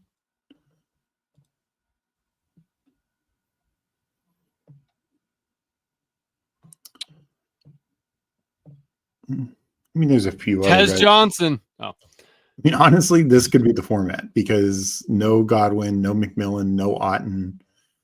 I mean, we obviously went Mbuka, but yeah, it is fun. I'll tell you that. And no ADP either. I mean, if you want, we could type in, did anyone take MVS? Oh my God. No, Jesus criminy, he's there. Fuck. Just saying. He does have an ADP, so he has been drafted. Yeah. I know it was Who Hames. I know 100% is Who Hames. So. Shit. So what do we want to do? Who just went? Oh, Hopkins was taken. So what do you want to do? Do we do the fun, either Tez Johnson or MVS, or do we do the smarter plays of the Lockett, Tucker, Wilson? I mean, I say we have fun, but have fun with it. All right. Yeah. Which one do we want? I would lean Tucker. MVS. Just because I do think he could be the number 2 on the team. Where Tez is the number 3. Evans and Mbuka could just eat. Yep. So are we going to do a ticket, anytime touchdown, Tez Johnson and MVS for week 1? I mean, I'm going to have to look at the odds on the sports book because that could be fun. Yeah, I don't know. Some speaks to me about that. All right. God, this is 0.9%. This is all Steve. And once again, Steve has led me down MVS. How did we get here once again? Oh, Lord. I can't. It's fine. It's fine. It's going to be fine. He's fine. I mean, if he scores a touchdown week 1. Steve, I'm going to text you immediately and just say, you know what? I'm sorry for all the MVS slander. Oh, my God. That would be wild. So we went 2-5-8-3, Josh Allen, Pat Mahomes, CMC, Dobbins, Caleb Johnson, Dylan Sampson, Braylon Allen, Higgins, Worthy, Egbuka, Allen, Wandale, De'Ami Brown, Malik Washington, MVS, Zach Ertz, Dallas Goedert, and Pat Freiermuth. Yeah. I like it. I do like it. Let's check out Eddie's team here. 2-6-7. Oh, he had Higbee as a. Oh yeah. That shows it. So 2-6-7-3. Burrow, Ward. Yeah. Kyron, Chuba, Bill, Tank Bigsby, Chubb, and Stevenson. I mean, I don't mind it. A guy like Chubb, especially in this contest, I take him some now for season long, but early on, sure, he could be okay. Yeah, exactly. For this format, he's great. Wide receiver 2 in revenge game. Yeah, I'm talking about MVS. Oh, Jesus. Yeah, they're playing Seattle, so. God. It's okay. It's all right. I can't believe we're here. I can't believe it's 2025. We're still talking about MVS. Oh, Jesus. Jamar Chase, Mike Evans, Travis Hunter, Rashad Bateman, Deontay Thornton, Leggett, and Yoshi Voss. I like the wide receiver room, too. You got 2 guys that could absolutely smash slates. And the Travis Hunter, unknown. You got a lottery ticket. Bateman's solid. Thornton's an upside play. Leggett is now, in my eyes, pretty solid. Yeah. I like that room a lot. And then tight ends, Jonnu Smith, Mason Taylor, Tiger Higbee. Think you're going to need some help on the tight ends, but maybe early in the season, tight end don't matter. Yeah. We don't know. Well, and that's the thing. Higbee is good in this format because they drafted a rookie, but he missed almost all of camp. So week 1, Higbee's going to be the guy. Probably for the first half of the year, Higbee's the guy at tight end. Mm-hmm. And excuse me. The other thing, we've been not drafting Rams as much because of the worry on Stafford. Well, Stafford's going to play week 1, and of course it could happen any week, his back goes out. But I feel much better about the Rams in this contest than say season long. Yeah, that is absolutely true. Losimo 2592, Lamar, Danny Dimes, Saquon, James Conner, Aaron Jones, Joe Mixon, Damian Pierce, Joe Mixon. That might have been an auto pick. I was going to say, isn't he out 4 weeks? I'm guessing. Okay. I'm going to guess that's an auto pick because, unfortunately, he's not going to play. Yeah, he out. Jameson Williams, Matt Golden, Michael Pittman, Cooper Kupp, Marvin Mims, Hollywood Brown, Romeo Dobbs, Michael Wilson, Josh Reynolds. Good Lord. So many wide receivers. Trey McBride, Dalton Kincaid. Everything looks fine outside of the Mixon. If you can survive the Mixon pick, then that's a good team, Yeah. I think that was everyone in here. Okay. Steve, before I let you go, okay, draft a hurry up with me. I know you haven't done any of these, but let's do one for the people. It is fun. I've done 6 so far. Okay. What the fuck? God, course location here every time. And just let everyone know after this, Andrew's going to run, but I'm going to keep drafting. So I'll be doing a couple more drafts after this. But yeah, this is fun. This is my first time looking at any of the the Thursday, Friday slates. Dailies. Yeah. Yep. Yeah. So we got 3 more to. What the hell? On my phone it says 3 more. Here it says 2 more. I'm gonna refresh it. I was gonna say I'd refresh. No, that's weird. It says 2 more. Okay, so maybe anyone who wants to jump in. Why don't you There we go. Now it's better.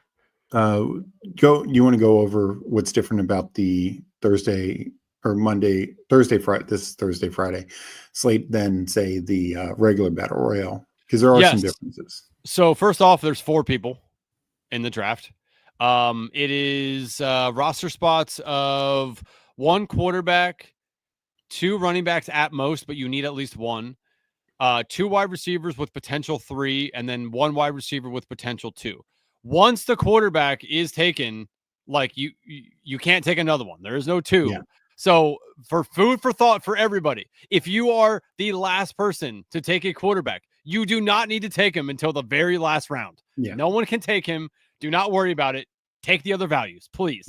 Now for this, how do you feel? We had the 101. I mean, it's Barkley, because look at these running backs. It's Pacheco's. I like Pacheco. Yeah, I was just gonna say there's a big drop off. The top 3, and then big 100%. Drop off. Big drop off. Like and obviously we're taking Barkley, but Hampton, he's new and he's going against the Chiefs. I don't love that. And it's Pacheco, an international game that can just be weird. Pacheco, I don't mind, just because I do think I think they get him a touchdown because he was so shitty last year. Javonte, awful matchup. It is Saquon and bust. Honestly, it's Saquon, and I don't really feel like I have to draft another running back. Like I don't really feel like we need to force that. Unless if Hampton would come all the way back, that's different. But and I was just gonna say, like, typically in battle royales, we want our flex to be our second running back. And this is why Meg and I are so big about running back in the flex for best ball as well, because running backs in half point PPR are just gonna score more points. It depends on what you have. That's so funny. Like this, if there were like 5 great running backs on the, 4 great running backs on the slate, then I'd love to have two of them, but there aren't. There just aren't. Yeah. So ideally, what do you want to do here? I mean, if Pacheco's still here, I don't hate. Pacheco's not bad. I mean, especially with us having 2 picks. Let's see. If this guy takes Pacheco, though, I'd like to go like McConkey Pickens. Yeah, I think that makes sense. So he wants. Okay, so we could take whatever. So what do you want to do? Ooh, I would probably go McConkey Pacheco. Okay. Because I do think Pacheco, it projects decently well, and Pickens has a tough matchup. I know the Eagles changed out some secondary pieces, but that could be a really tough matchup. This is true. And now we have the market on running backs in this draft because, again, like Javonte, bad matchup. Then you go down to trying to figure this out. You got Kareem Hunt, Jaden Blue, who may or may not play, Najee Harris, who may or may not play valuable touches, Will Shipley, who won't see the field if Barkley's on there, Miles Sanders. Like it's disgusting. And this is the thing, like the other 3 teams have to be starting at least 1 running back. Correct. Good luck. Now, granted, don't forget everybody. We're not just facing these 4 people. We're facing everybody. So it's not like, but we don't have to advance out of this. It's everyone put together. So just people who have never played battle royales. Exactly. But I'm saying at least like these teams are a little weaker. That is true. But I don't know. I feel like Pacheco has the outcome, and I can't remember. After this pick, I'd love to check how many people are in this total contest. But it's not that many.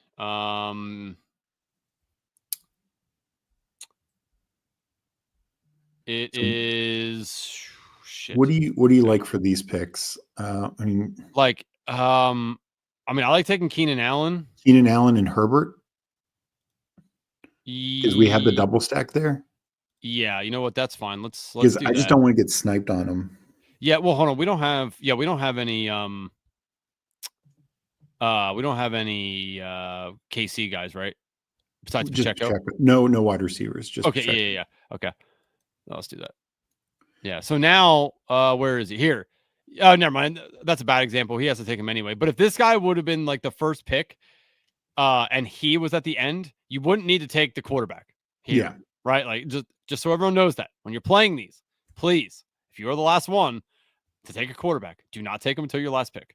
Yeah. That drives me absolutely insane when I see people taking it like in the 4th or 5th round. It's like, dude, you didn't have to do that. Nobody can take that guy from you. That's just wild to me. Just PSA. Thanks for coming to my TED Talk. So what are you looking at for this last pick? Definitely not Rashee Rice. So like honestly, like I've taken a little bit of KLS just because of the upside of him. You know, Oh you're shit, not no, gonna. actually we need a tight end. Duh. We have to get a tight end. So Yeah, we need Disley. It's probably gonna be Disley or Conklin, right? I mean, it could be Gray. I think Gray's playable, but I think we go Conklin. Is He is the Conklin or starter. Disley the guy to start? It's going to Like be any Conklin. rhyme or reason you think so? Okay, Yeah, Conklin got more time with the because starters. Disley is the one who's projected more and also has a higher ADP. So the general public is viewing Disley as the guy. So, I mean, Disley will probably have a good snap share, but they're going to be all running plays. I don't mind Noah Gray because I think Kansas City, particularly without Rice, will be in a lot of two tight end. So what do you want to do? I So mean, it's either a bring back of Gray or we stack with Conklin. I think Conklin's just a safer bet. Um, hmm. What do you want to do, Steve?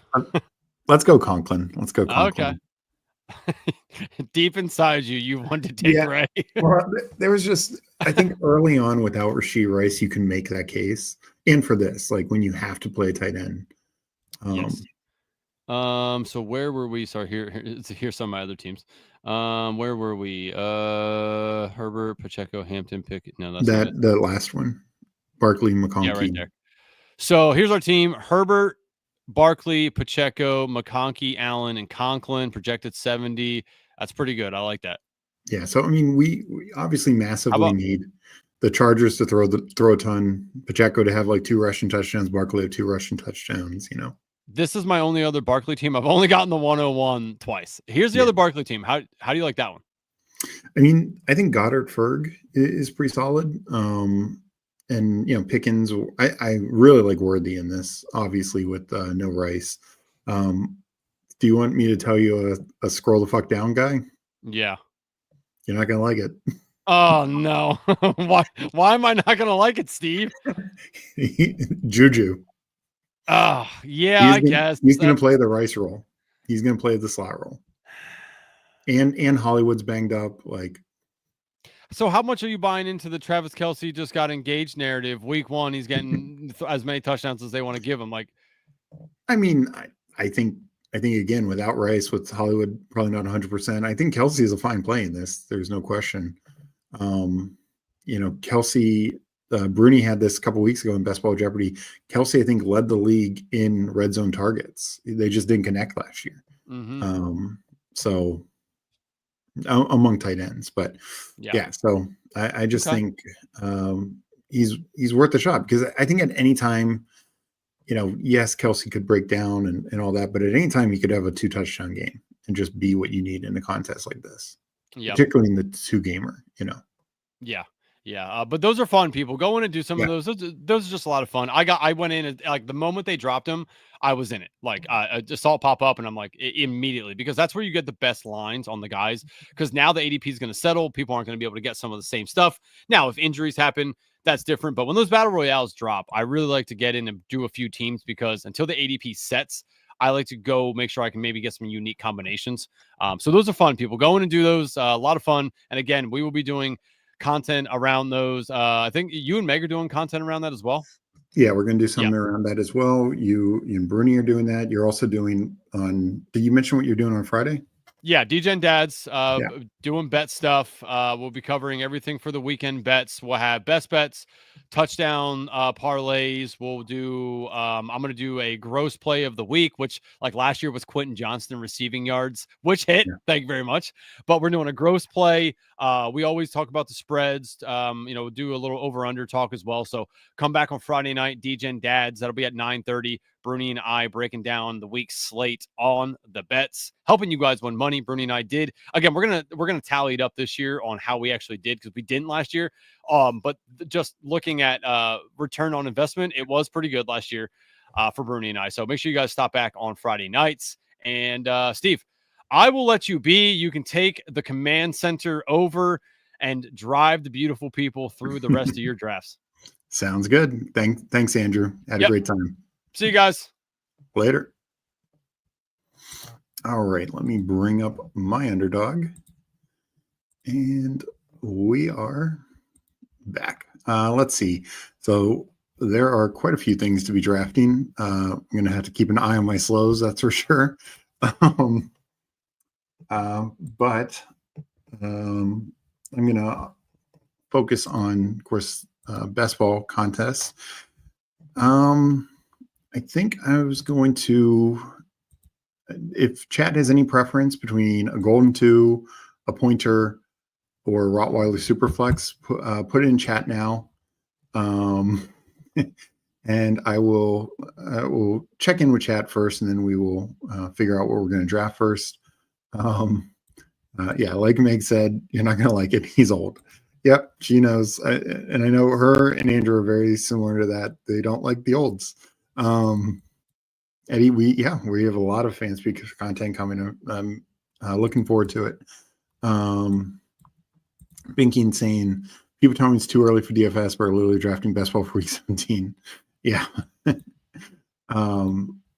Let's see some of those slow teams, Steve. Yeah, we'll look at those. I do a lot of those picks.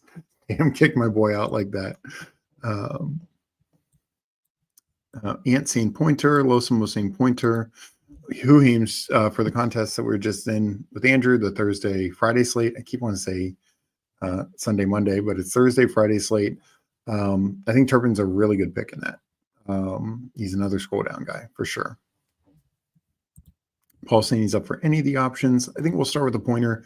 I need to get these in. I want to get a maximum. I'm trying to do as many fast drafts as possible because I have way too many slows going. Yeah, Paulina likes the Turpin call as well. So I will get into a pointer, and I will just count it down. So I guess I've done one so far. Yeah. So I will enter in 10 seconds. I'll enter in 10, 9, 8, 7, 6, 5, 4, 3, 2, 1, enter. So we talked about this before, still 4 more to go, but $11 entry, very, very reasonable. 40K up top. If you max, you make your money back for getting to finals.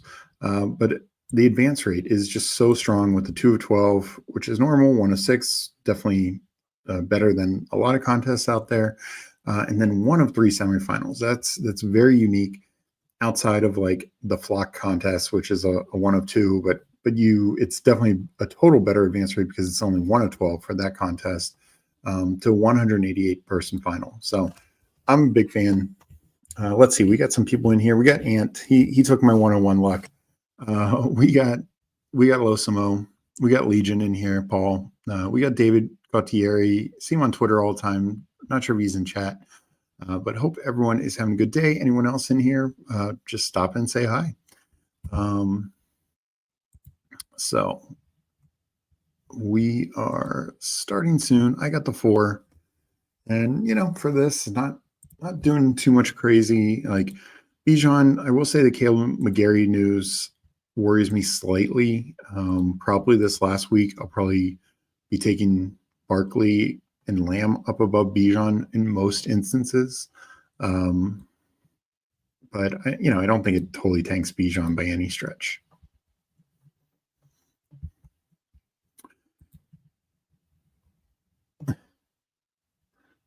Oh, glad to see you got him, Paul. If you're playing DFS or BR, use week 1. Yeah, no, absolutely agree with you on that. I think against the Bengals is massive. Of course, Flacco, that connection there is really strong. And I'm very happy now with early Browns in either DFS or like BR, stuff like that. I'm going to go Barkley here. I think Gibbs and Gaffrey are very fine picks as well, but Barkley's Barkley. Let's go to the board and then I'll get back to chat.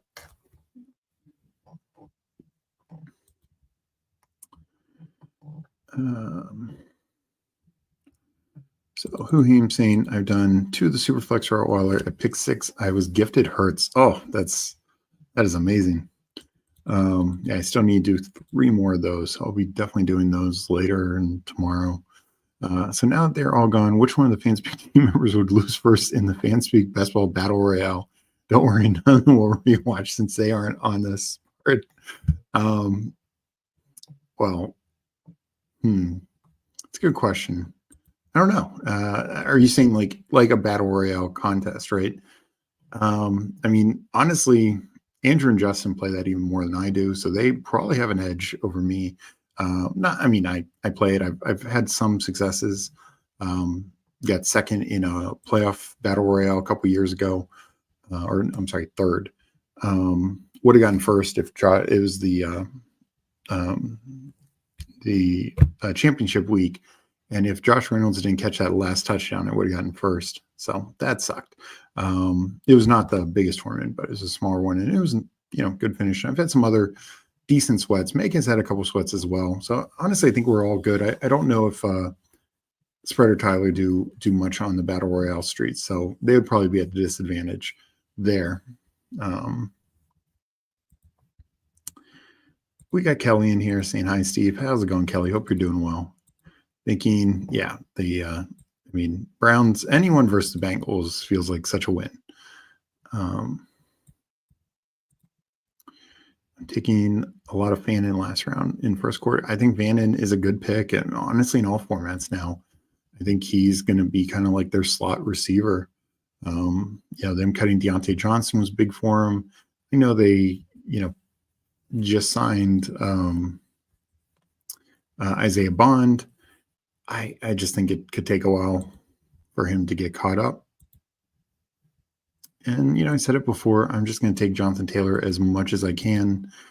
I legitimately have 2 guys live to be RB1-2 in the league. So that feels good. I think you would win a lot of money with that if that ends up being the case. Strangely excited about the Panthers defense scoring a touchdown week 1 and that being the leverage I need to bank. How heavy are you betting it? Wow. Oh, the price for DFS. Yeah. No, that can we'll be doing DFS content next week as we gear up for in season, which is going to be difficult for me because I'm going to be doing so many slow drafts, but we will make it work. All right, up in 1. I'm not really taking Tyreek, especially not anywhere near this ADP. So I'm going to pull up JSN.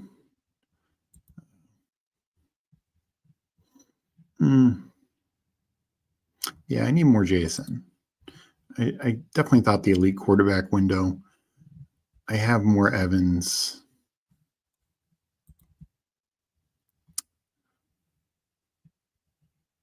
Loving this first quarter much more. Chase Brown, JT, Pacheco, JSN. Nice. T-Law has made a lot of turnovers. I agree with that. I will say, I think he's in the best offensive system by a mile. So that could be a benefit. I think the Carolina defense may be a little better than the Bengals defense, but I think they're going to be pretty bad.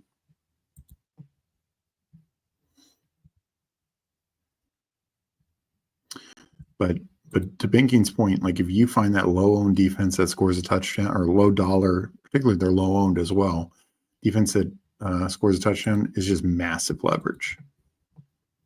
And it allows you to fit in like a super team. We got our guy Chad Candles in here. You know him. He's the morning streamer. GM. Hit that like, people. Appreciate Chad. Hope you're doing well. I know you're finishing up your drafts, your BBMs. Have you been doing the pointer? How's that been going for you? In my bubble screen on DK, I chose Daniels McLaurin stack 3-4 turn over Worthy. That's torn. Yeah, that's tough. I'm a big Worthy fan. Legion takes him here. He gets Daniels as well.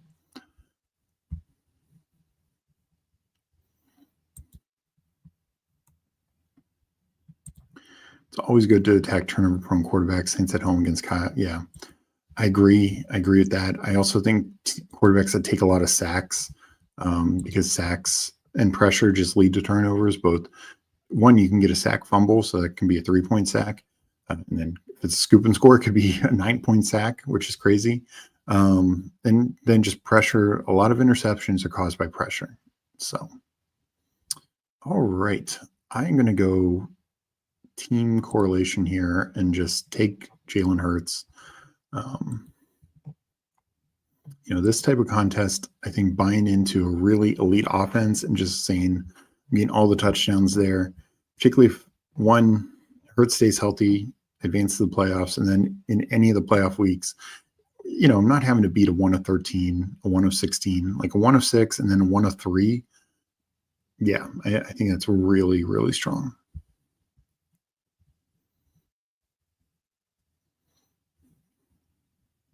So I'm pretty even on all the elite quarterbacks. I'm a little bit more on Daniels, but I'm like 9 to 15% on all 4 elites.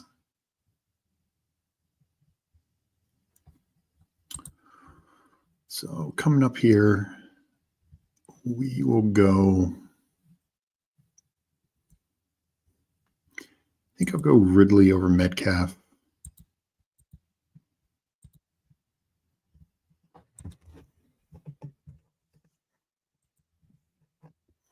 Bring out the board, and then I'll get back to chat.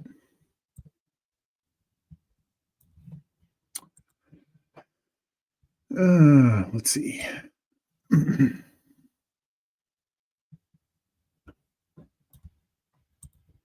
I'm just huge on Jaden this year. Yeah, no, me too. Like, second year in the system, they improved the offensive line. They added weapons. Terry might start slow, but in general, Debo is just a massive upgrade. And like I mentioned, if Eckler's healthier, that's a boon for Jaden, because Eckler was getting a lot of points through the air.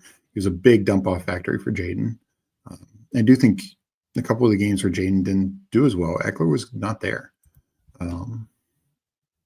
So, he just wasn't that, outlet that he had other times when he's pressured.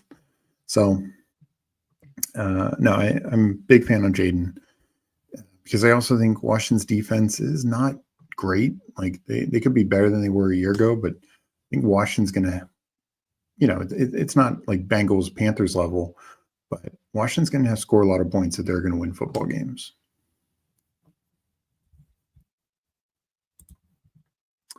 Got 1 pointer left. Actually had one where something came up mid-draft and autoed it. Stone dead with Mixon and Judkins. Ooh, sorry. That's rough. Should have won Jaden Worthy, honestly. Yeah, I was going to say, like, for me, the stack's fun, but you can always – honestly, Jaden, one of the reasons I like him is you can easily backstack him. Debo, Ertz, Eckler, like I mentioned, all really good options for that. We all can lose some Bengals D's we can need week 1. Yeah, that would be freaking wild. I guess it is against the Browns, and Joe Flacco didn't exactly play a ton in the preseason, so there is that outcome. But yeah, we are definitely all going against that. Cheap potential shootout environment. No, yeah, shootouts is another way to target those kind of defenses, because just more sack opportunities, I definitely agree with that. All right, so coming up in 2, I don't have a ton of Swift, probably not going there. Could go Judy. I've started to take him a little bit more, just on the other receivers not being as fun. And I really like Flacco's chance to start longer. And just the whole normally I was taking Jacoby Myers, but I will take Judy. I'm not super bullish on Judy as a whole. In fact, when I released my initial rankings, I had him super low. But I'm buying back in, not totally buying back in, but for me, early on, I worried that Flacco might just be holding the job down for 4 to 6 weeks. Now, I think Flacco's there at least through the bye. Could be longer and could be for the entire season. Like neither Shador or Dylan Gabriel, I thought looked great overall in the preseason. I mean, they each had some moments, but to me, they are very much works in progress. So I don't know if they're going to be pushing for a starting job anytime soon.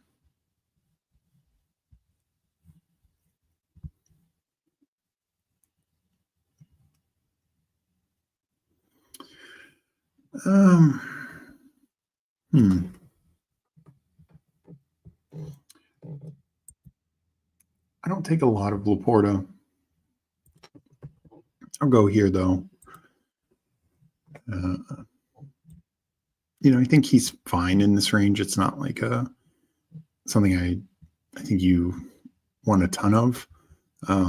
Just because I think he's probably a little closer to like Hawkinson and Andrews and company than Kittle, but I think it's fine. It's still a good offense, even if they take a little bit of a step back. Yeah. I think Bengals are like 4th, 5th highest at cost. Yeah. Denver is the best bet for a win. I'd bet my house on it. Yeah. Also, historically, Carolina has been a million maker. That's interesting. Washington defense is another I can see scoring week 1.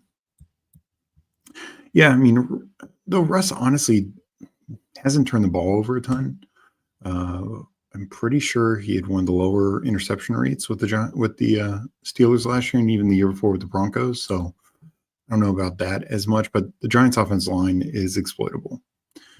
Steve, I'm hoping to see a small bit of NBA and MLB best ball from you. I need to get better at them. Next year, particularly if I get another dinger team through, maybe I will do a little bit more MLB best ball. Not sure if I'll ever do an NBA. I just don't feel like I follow it closely enough. I've had playoff success, when I've done like 5-10 lineups in the past. I've gotten teams through to the playoffs and even to the semis, but just, I definitely don't know it well enough. I feel I can do it well enough from a structure standpoint.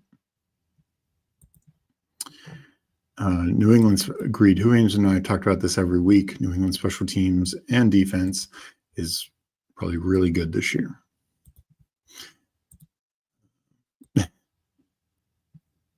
Yeah. MVS is an auto lock. I love hearing it. Who aims?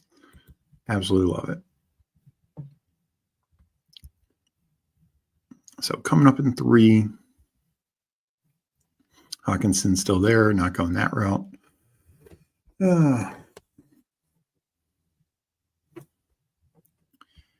Probably going to go a receiver.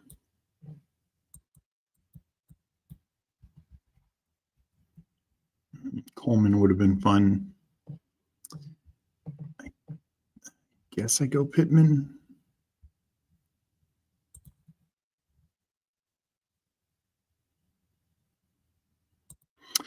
Yeah, I mean, I'm higher in Cooper Kupp, but I'm going to go Pittman here. Making a team bet. I have JT. So I think the Colts offense is going to be at least decent as a whole with Daniel Jones. He's definitely limiting, but we saw 2 years ago, Gardner Minshew, the offense was pretty good, honestly. So I think we could see more of the same this year.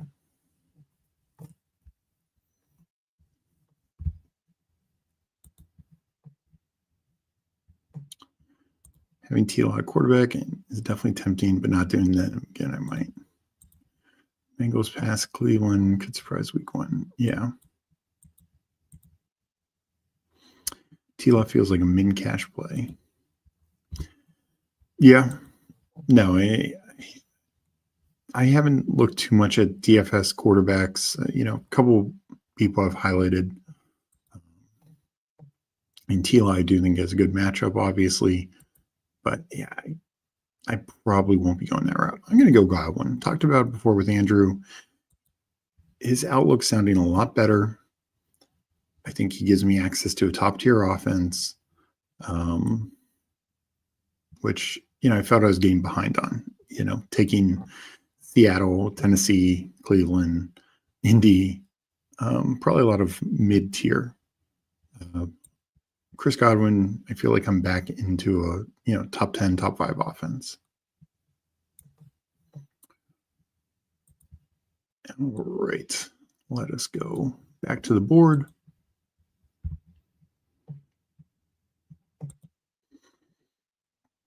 Do you think you will enter at least 100 BBMs? The Herzig contest eligibility was reduced from maxing 150 to 100. I don't think so. I'm at, let me look where I'm at.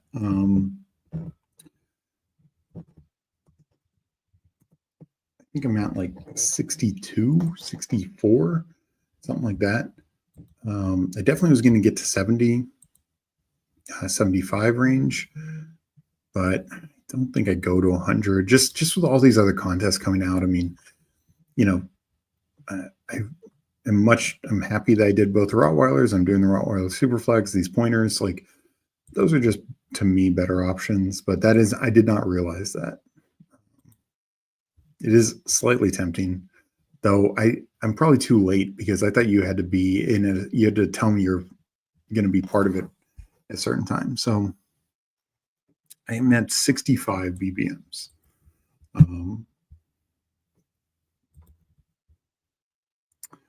So I doubt I could even get in if I wanted to, but I did not realize that they were lowering the limit. I mean, low key, I will say, and I hope I still can submit a lineup. I have not done it yet. I feel bad because I love that Herzig did this. But yeah, low key, I need to find a couple guys to go with. I would probably, he's a friend of mine. I'll probably go with Chad Candles as one of my picks when I do submit one. But yeah, I need to see who else is definitely maxing, and where I want to build the team. I've been heavy on T-Law in general. Up in 2 picks. Let me get back to this and back to the chat.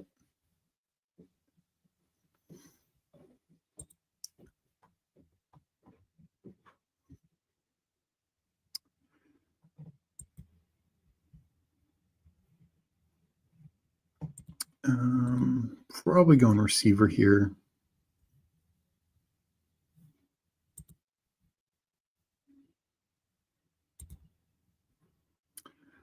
Yeah, let's go receiver. Let's go Keenan Allen. Feels like a really good pick to balance with Godwin. Very head at receiver. Need to catch up at running back. Need more quarterback points. Heavy and T-Law in general feels wholesome getting off him some. My favorite right now is Jaden, K. Walker, Eckler, Chase, Mbuka, Pearsall, and Njoku, Neighbors, Patriots. So that sounds like a good team. I love Neighbors against Washington. Steve doesn't want to be tied down by one contest. All the contests deserve Steve love. Yeah, it's just, yeah, that's what I thought. I thought the registration was a while ago. No, and I'm on the clock again. This is need to pay attention. We'll go Herbert. I almost missed that. I thought he gotten taken, but I feel good about that second quarterback. And Njoku was a guy, just since we've been talking about him in chat, felt like a really good pick.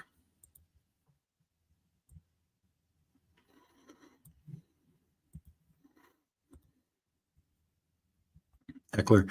Actually, I like the Eckler call. I think he is going to I think he could get peppered with targets. So especially on a site like DK that's point PPR, I mean, he could have like 7-8 catches. No lie. I mean, particularly if McLaurin and Noah Brown are limited. But yeah, I mean, the problem is there's softer running back pricing in general. So you don't need, like, it's not like the savings of Eckler is really helping you compared to some other like cheaper backs is probably the way to look at it. Oh, nice, Ant. Yeah, I'll have to go over and see who's actually there and build out a lineup.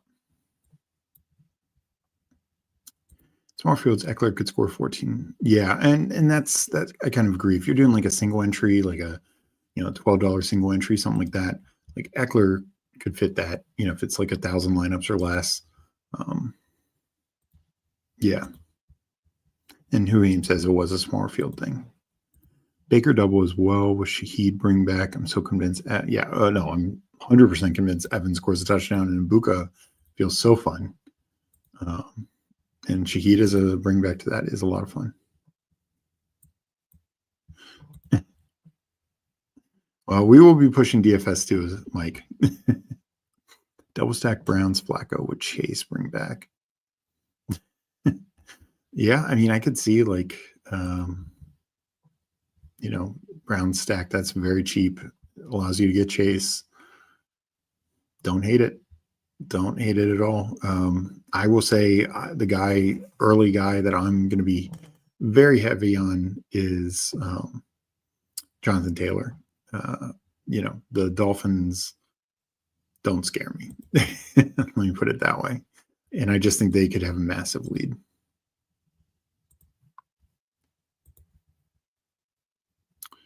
All right, here we go.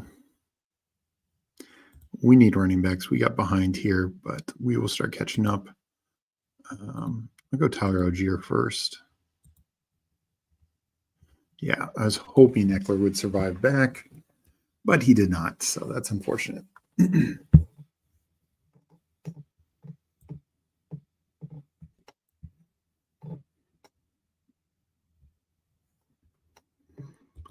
So running back or tight end. Hurts is always live for my teams. Goddard had gone as well.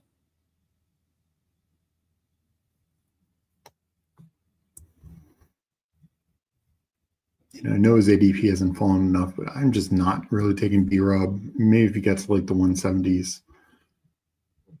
I will go. I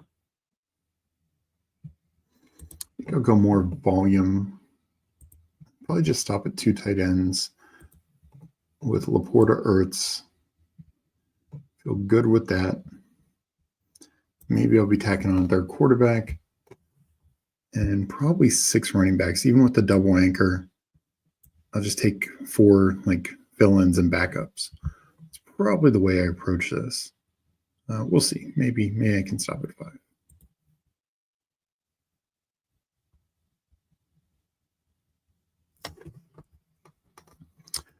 Where are you in drafters, and do you expect a huge promo this weekend as a last push? Yes, I definitely expect a huge promo this weekend. Probably similar to last weekend where it was like draft 5, get 1, and you could do it twice. I'll probably maybe do it 3 times. I got like, where am I? Drafters. I think I got like 18 teams left to draft. So, and I'm going to get, I think the August promo, I think I missed a day. I'm still drafting one every day just in case. So I think I'm only getting 2 tickets for that. And then maybe I'll do a promo this weekend, so I get 1 more ticket. So I'll probably hopefully finish by Wednesday on drafters, but then I have some slows. But I'm trying to do most of the rest of mine fast. I've been entering some slows for the smaller field and the super flex just to get some volume there. And, I talked to this with Huhims a while ago, but the latest drafters mini, I actually think could overlay. It's only like half filled. And if it's not going to overlay, it's probably just a lot of people just dumping the lineups. So like 20% of the lineups could be really bad lineups, it's kind of the way I look at it. So I'm not going to max it, but I think there's some value there. That's why I've been pumping in some entries there. So really focus on running back here. My guy Thielen is always on the table. Honestly, something like this, I think he's a very good fit. He'd be now that he's in Minnesota, he's bringing back to Laporta. And just a strong play overall. But I will say, I think I need just running back help. Shard White or Jerome Ford. I will go White. I think he is the number 2 back. And yeah, just a good all around. Has some contingent value, has some standalone value. Really happy with him on this team.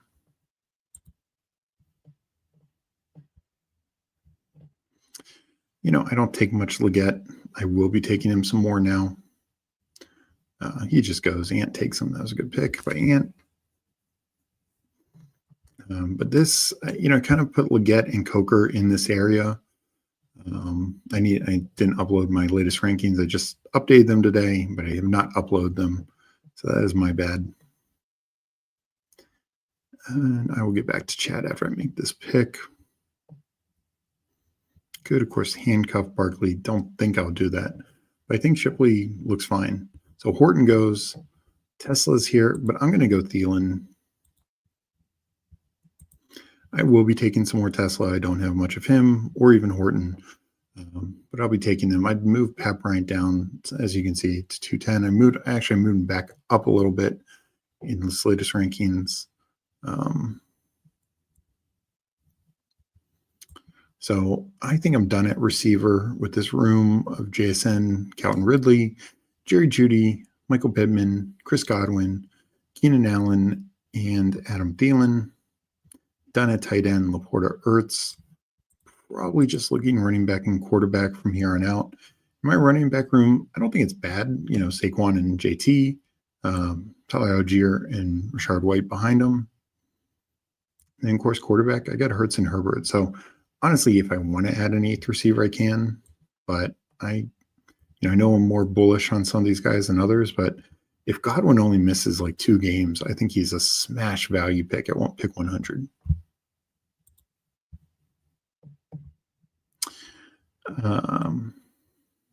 Let's see. I need to catch up with chat. Yeah, running back slots are important. Yep. Agreed. Stopped at 4 running backs in the first quarter. I like that. I like the hyper fragile approach in first quarter. I think the first 3 are pretty strong. It's fine to stop at 4. Yep. Totally agree.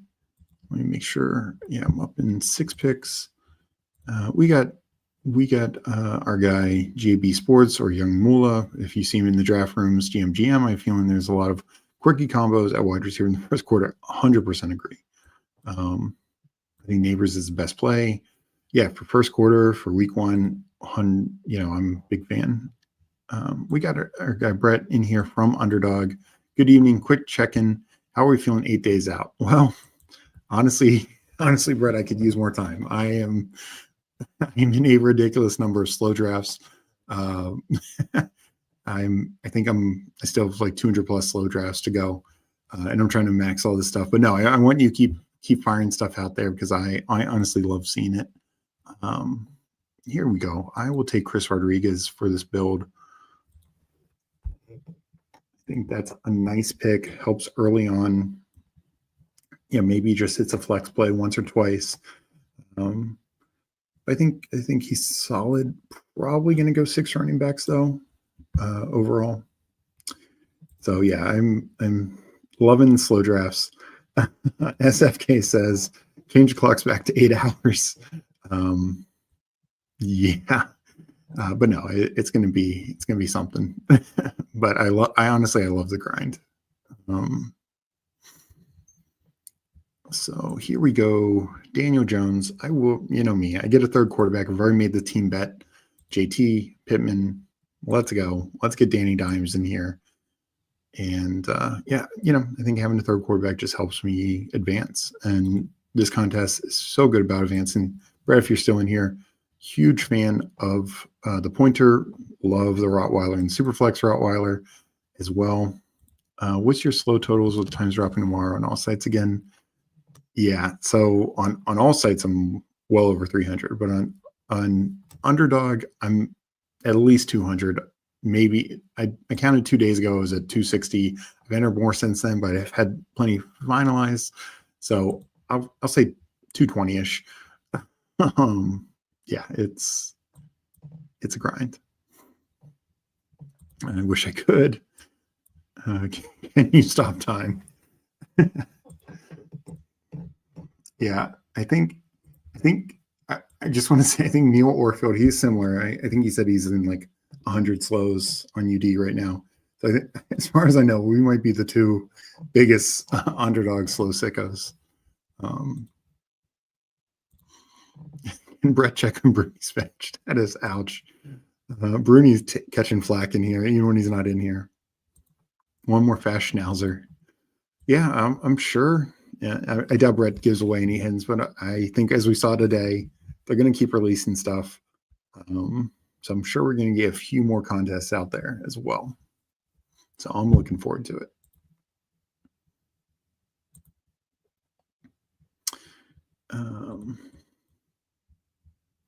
Appreciate banking. Hope you have a good night and catch you next time. How did you count? That's what I did. It was late at night during the it was like 2 nights ago, not last night, the night before.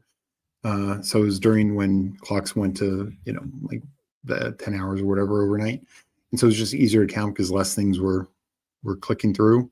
And I just tried to count. And I would say it wasn't 100% accurate. That's why I said it was like 250, 260-ish. So yeah, it's not easy to count on UD when you're doing that kind of volume. And Paul in here, you slow drivers are masochists. We are. I think we admit it. FK is also in the slow streets. I know Mike Raub's doing slow, so there are others. I mean, it's not just me, Neil, but we are masochists. But it is how we get volume. So, and I know it's not for everyone. I 100% understand that.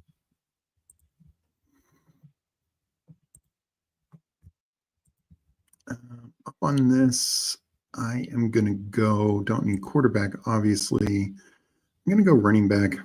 I have no idea what's going on with the Bears backfield. We're going to get a little bit more Monangai. The coach speak is better on him. At least the coaches talk about Monangai. I mean, this has been my running joke, but I feel like Roshan is in witness protection program or something. Like they just never talk about him. Reporters never ask about him. Who aims, you're not far wrong, but yeah, it's a lot. But I'm gonna be ripping another draft here. So what does chat want? I'm good for the Superflex. Rottweiler could do another pointer. Could do, I mean, if you want, I'll do a BBM. Also, I would do the fast golden. So let me know what the chat wants. And okay, this draft finalized. Yeah, Ant made his last pick. So I will look at my team. Well, we already went through my team pretty much. I'm pretty happy with it. Let's look at the other people in chat.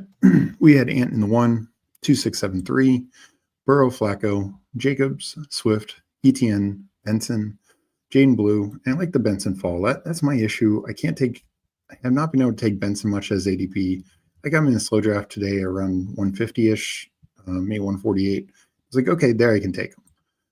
Jaden Blue, Taj Spears, and he fell, and that's probably where he should go since he is on PUP. But in a 6 RB build, you don't need to count on him early on. I mean, early on, you're counting on these top 3 guys, but then later you got some upside. Got the Chase Higgins with Burrow. Love that. Pickens, DJ Moore, Sharp Bateman, Leggett, Bond. Not sure if I'm ready to click Bond yet. Maybe by the end of the year, he's fine. I like the Fanning call a lot. I think Bond will play some, but I do think the Jamari Thrash is a pretty decent receiver as well, young receiver. So Andrews, Kraft, Fannin, I think that's a really fun tight end room. And Fannin, he's still going cheap. I mean, he's moved up, but I've been clicking him late. And then let's see, we had who else? Losimo and Legion here. 2673, Lamar Purdy, Harvey Hubbard, Tootin, Ramondre, QJ, and Mitchell. So this is a very upside running back room, I'd say. I mean, Chuba and Ramondre help give you a floor, but it's like Tootin, big time upside potential. Judkins if he plays, Mitchell if there's an injury in front of him, I think Mitchell becomes this crazy spike week guy. Nico Brown, Tet or T-Mac, I should say, Juwan Jennings, Reed, Coker, like the Coker pick there, also helps with like Jennings and Reed, who might not be playing week 1. Guys like Coker and Hopkins early on in the year can cover them, give you some extra receiver depth. And then Goddard, Strange, likely it sounds like he's going to miss a couple of weeks. One time I thought he would be ready for week 1. So,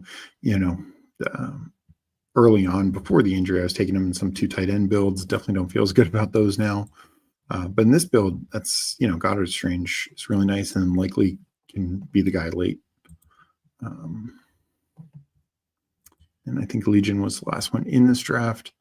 Jaden, Stroud, Henry, Warren, Dobbins, Scadaboo, Dylan Sampson, Rico Dowdle. I like the balance. Like some guys who, Henry the anchor, and then, guys in these, 1 or 2s, all of them are 1 or 2s in the backfield. If it breaks right and you get the right combo, it could really pay off. Amon-Ra Worthy, Flowers, Ricky P, Jaden Higgins, with the fall there, which is good. I moved him down to that range in my latest rankings. Tillman, Slayton, Roman Wilson. Yeah, I think that's a really strong receiver room. And then Chig Janu. So thinner at tight end, but honestly, it could be 2 easily top 20 guys. I don't think you're going to win at tight end, but you also don't really have to be honest. Particularly in this kind of tournament where, the 1 of 6, the 1 of 3, this team's making it to the playoffs. That kind of tight end room can be more than fine for those types of rooms. And even in a 188 person final, as long as one of those guys gets a touchdown, you'd be fine. So that's it in this draft. Let me take a quick look at my slows. All right, I'm up under an hour in a few. Let me make a few picks here. We're in this puppy. 2-3 is my team. Henry, Hendo, Nico, Mike Evans, DJ Moore. A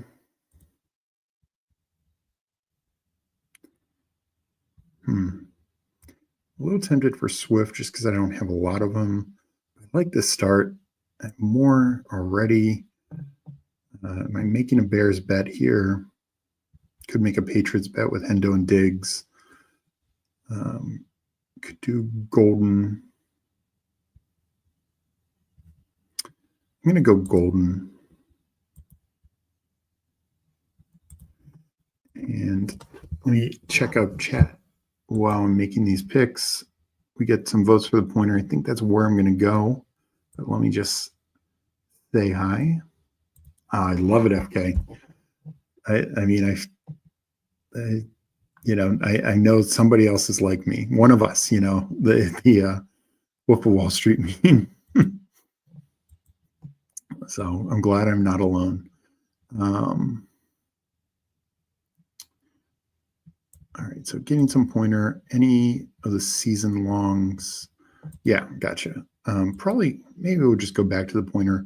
Lowest one did say BBM.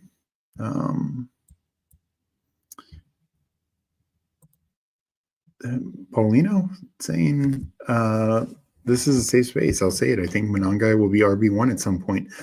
And I think that's fair, especially from a fantasy standpoint, because we've seen before with Swift, Jamal Williams led the league in touchdowns this year.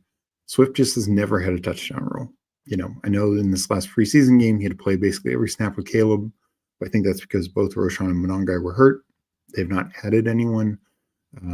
That's why I was very high on Roshan for a while. Obviously, my percentage has come way down because I'm not really taking him now.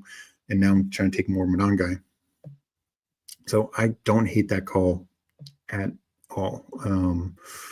I will probably take some dip on Roshan down the stretch here, but I'm going to be taking more Monangai. I want a little Swift, just, he's an explosive dude for sure. But and you're not paying an exorbitant price for him.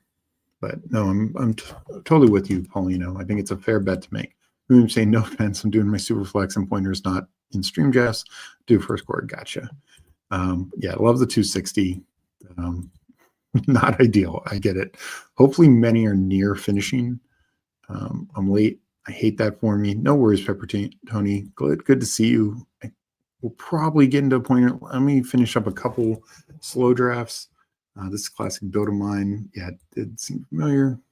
Pointer, slow time. We got Putt Daddy in here also. Down to 8 slows. Life is good. Well, let's just say FK, Coolers, and I are very jealous of you. Mike Raub as well. Not a safe space. I followed spread. Yeah. No, I'm exactly. That's how I'm approaching it. I've really bumped Monongai up these last 2 weeks. Let me hit up a couple more slows, and then we will get in something. I think it will be a pointer. I do want to do some more BBMs on stream. I need to figure out. I'm streaming with Meg tomorrow night. Not sure about Friday. Probably will do something Saturday, maybe Sunday as well. I think Meg and I are going to do a longer stream on Monday, or especially me. So yeah, plenty more to come. Plenty more time to do things like BBM. We will go. I feel much better about the Shakir news. Jaden, Worthy, and Buka. Got Debo. So back-to-back picks here. Jaden Reed does not sound great. So I'm just going to go Mason Shakir. Not gonna get too crazy. I have more Coleman now, so let's get a little bit more Shakir to balance it out. We got the sprint. I'll do one more, and then I'll do a couple while I'm chatting. All right, sprint. Yeah, I'd mark Goff in this one. Let's get Goff. Goff is just a guy I don't have enough on, just because I see people in these drafts that get Goff to fall to like 125, 130. It never happens when I'm trying to take Goff. So I'm unfortunately lower on him. I like the offense. I like the team. I don't think he's got a massive upside, but I don't necessarily love being underweight on Goff. So let me get into the next draft. Let's go pointer. Makes sense. I need to do a bunch more before this thing closes, which will close in a day or two. Probably close by Friday. So I will count it down. I will enter in 10 seconds. I will enter in 10, 9, 8, 7, 6, 5, 4, 3, 2, 1, enter.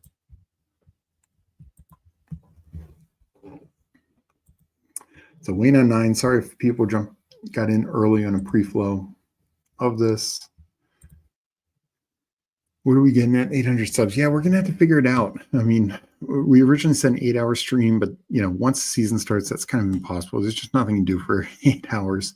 We will have some longer streams, some 2-3 hour streams. We're going to try and pack some stuff together. This is actually an interesting question. Will Underdog drop a second quarter, weeks 5 through 8? That would be fun. It'd be very interesting because now buys do matter. And matchups can matter. So yeah, I don't know. I mean, obviously they're once a couple weeks in the season, they'll do the resurrection, which is very fun. I've only entered a couple every year, but I made a finals last year, only entered 3 teams to start and got 1 through to the finals. I like the resurrection format a lot. So I'm sure they're going to keep doing that.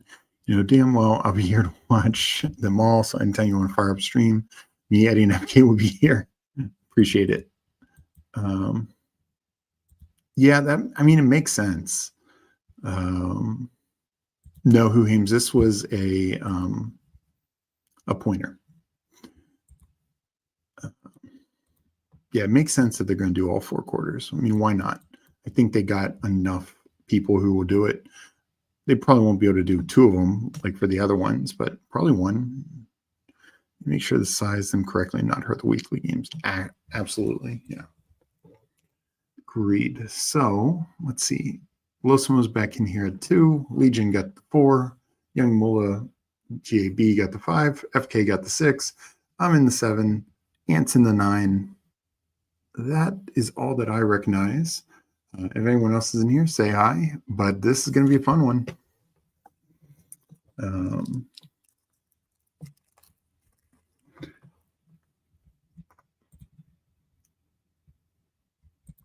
Yeah, no, that's like I did, I think 14, 15 of the first quarter.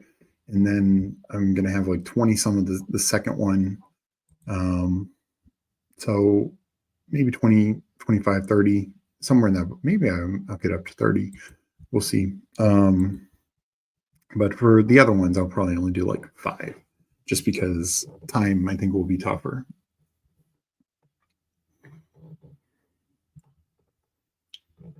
Because like the second quarter will be competing with them launching like the resurrection would be my guess.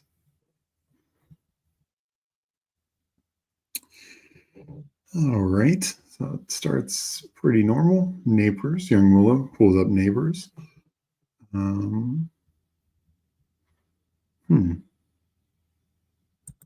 took Barkley last time. I take McCaffrey. I do like mixing it up in a certain tournament, especially one like this. You only have 7 entries.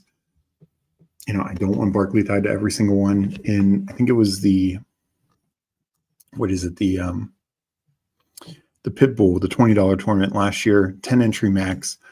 I somehow got like CMC in 4 or 5 of my entries because I had like the 101 like 3 times, the 102 once, and you know they went lamb. And then one time I had like the 103, or no, I had like the 104, and CMC was there. So I was like, all right, well, yeah, I'll just take that. And of course, that did not pan out. So, you know, in some of these that I really want to get advancing teams, don't necessarily want all my lineups to have the same guy.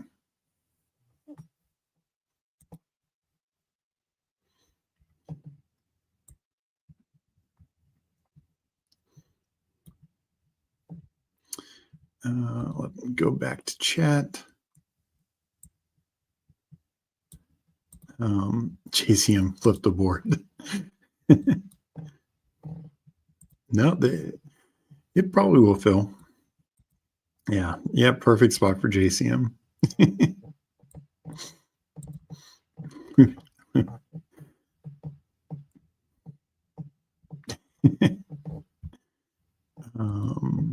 All right, coming up in a few. You know, I'm pretty much happy with anything I do. I'm lower on AJ Brown. Like I have more like at the turn. So I don't know if I would take him here, even if he falls to me. I don't have a high percentage of him. I'll probably lean. I think I'm going to lean Chase.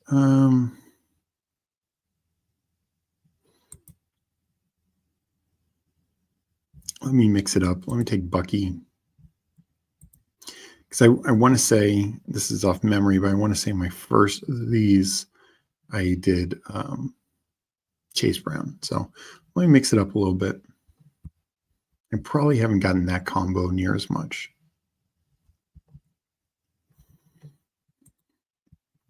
I could obviously check with the combo tool. And it shows a sprint. That is not what I want. All tournaments.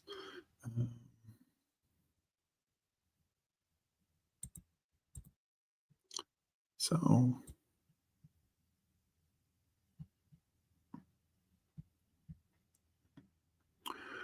actually a very little CMC Chase Brown. So probably should have gone there. And wait, did I miss Bucky?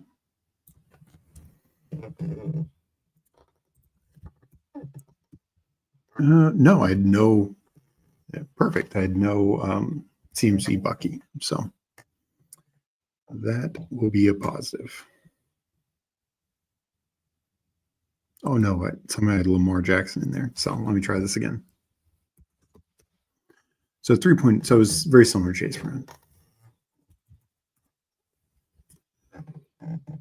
As always, use promo code Fanspeak at Best Ball overlay. It's great for, of course, these Best Ball tournaments. And once you get in the Battle Royale streets, if you're doing those at any sort of volume, it can help with that as well. It's a different overlay. I'm pretty sure they updated it this year. I mean, I know they did. I just haven't downloaded it yet. So, yeah, they do such a great job helping you manage your portfolio, seeing what combos and exposures you have. So we are big fans of it here at Fanspeak.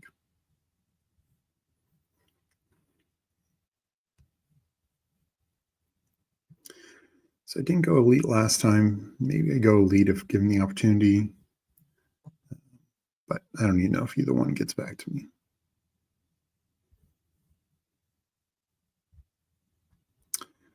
Won't go Jason if he's there. Maybe I go Marv. Young bringing up Henderson. It's rising fast, that is for sure. You know what? I will go Lamar. It's just not a range I like Mike Evans, but not big on Garrett Wilson or JSN.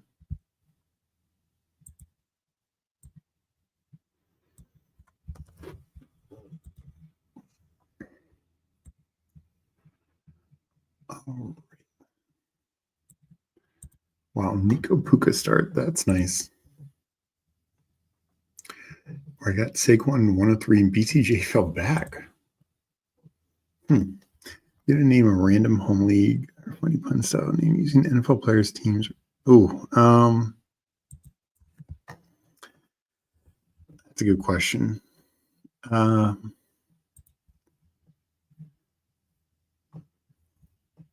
I have to think of something right now. Unfortunately, not sharp on that. I just don't do as many home league styles now, so I don't. I used to come up with some creative names.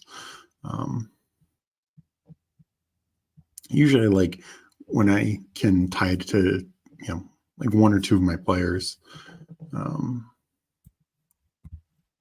So usually I get more inspiration from my team. I have a team with Monroe, AJ Brown, named it Brown, and Brown. Nice. Yeah, that's what I like is when I can get some inspiration from the team.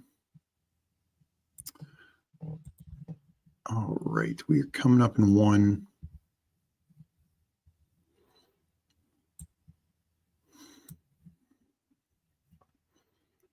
So Hertz goes. You know what? Let's do it. Let's bully running back. I'm very bullish on James Cook. I like this start. We can now wait quite a while until we take another running back. And yeah, I'll catch up a receiver, but I'll probably do 8, maybe even 9 if I only go 2 quarterbacks, or I could go hyper fragile since I have 3 different buys. So, there's some risk waiting on receiver like this, but at the end of the day, if these 3 running backs hit, my team is going to score so many points. I mean, it's just that simple.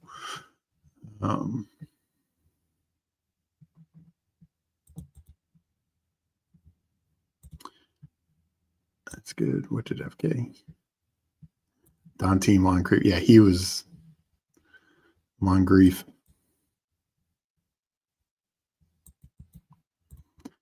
Need to trade for Hollywood and Diami. Exactly. Williams, what are you doing?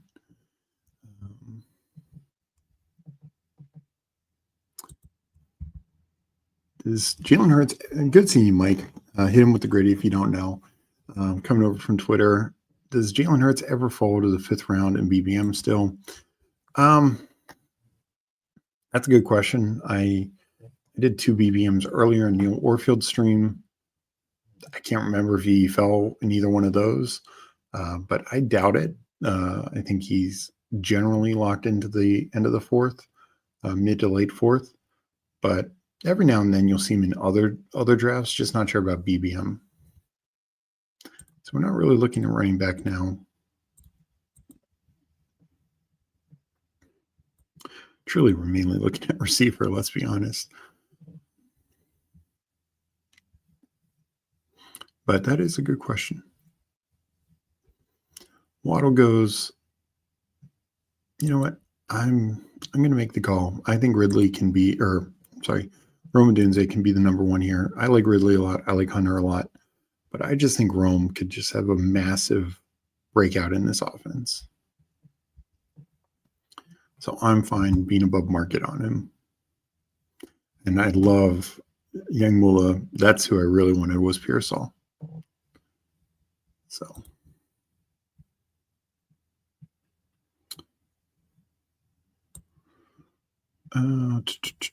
my redraft teams have forever been named straight cash only. Nice. Good. Nice. Yeah. No, I mean, you still heard some in others. I just figured BBMs probably have more casuals and more guys who just aren't going to let that fall happen. I got Hurts pick 60. No, that's fun. Love the 1-3-0-0 start. Appreciate that, FK. Yeah, I mean, you know me. I'm much more into early running back. Dominate that area because I feel like I'm also dominating the flex position, and it's just going to get more points than if these three running backs hit. Versus, you could have the best three receivers from the first three rounds, and the running backs will score more points. Now, is it what you need overall? Maybe you could have gotten better running backs later, et cetera, et cetera. There's different ways to look at it. But particularly in this, again, the good advance rate, this, I think, helps you advance. I really do. I thought I was going to get Zay Flowers back. Nice pick, Ant.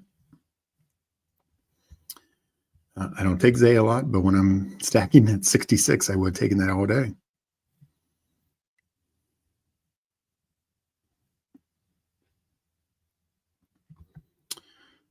And we get our second receiver, Steph Diggs. Love Diggs as well. Another number one, who I think is criminally undervalued. Not sure where his, let me see here, Diggs.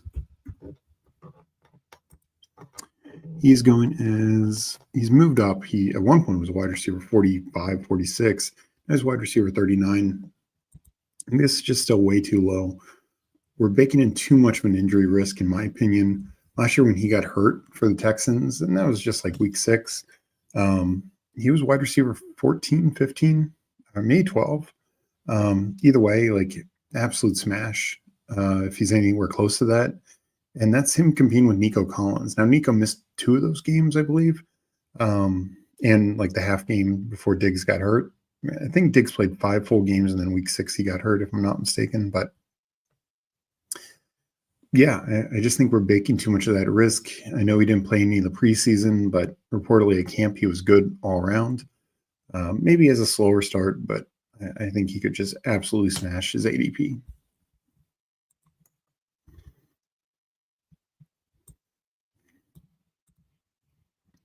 Seems like elite quarterbacks are going to start falling around.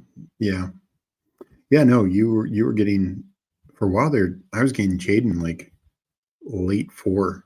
It was wild. I think it was Husky. I was on somebody's stream. I can't remember. Maybe Nick Bach. He was doing the streaming Husky draft, and I got Jaden at like, what was it? I think I had 2 holes, so that would have been 47. Maybe I had the 3 hole, 46, 47. Like, just wild value. Took Laporta last time. Not going to take him again.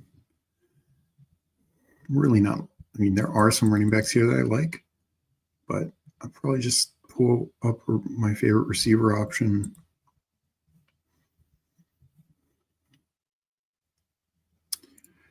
Let's see. I took Shakir last time.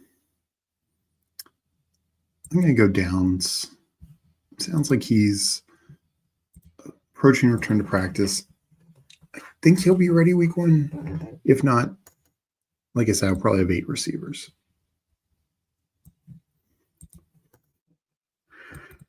Daniels and Hirsch should be around. Yeah, completely. Well, and it's just like the receivers there. Like I cannot take. That's why I don't have a lot of JSN. I don't have a lot of Garrett Wilson. Like those guys just to me aren't good enough. They don't project well enough versus those quarterbacks. I bump here so up so high in these $10 contests. Early fit. Yeah, no, I mean, especially when you're ahead of them at ADP, but it's like get a high percentage in these kind of contests. If he smashes, you could just really, and I think he will. I'm a big fan of Ricky P, and yeah, I like being ahead of market on him.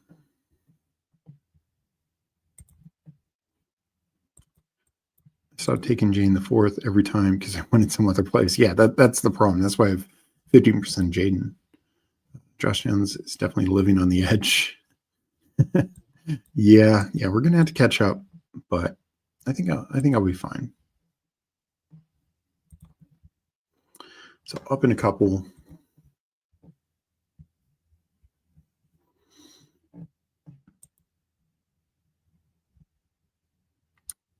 Let's see what Snail Victory does. He takes Jane Reed. I will pull up Mark Andrews. It's right around where I have him ranked. And of course, it's a stack. And I love it. The likely news should just help Andrews. I mean, Andrews, he finished as tight end 7 last year. The previous 4 years, he was tight end 1 through 4. To me, I'm very happy to be over the field on Mark Andrews. I mean, I like a lot of the tight ends in that range. I like Warren. I think Ingram's good. Hawk is good when he falls, especially. But Mark Andrews, yeah, I don't think you can go wrong there. So I'm up in 9. Let me go to the board so you guys can see what's going on.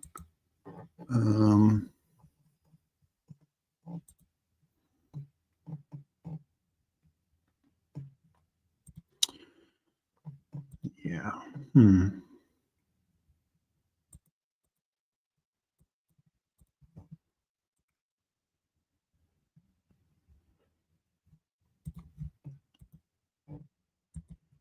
Let's see.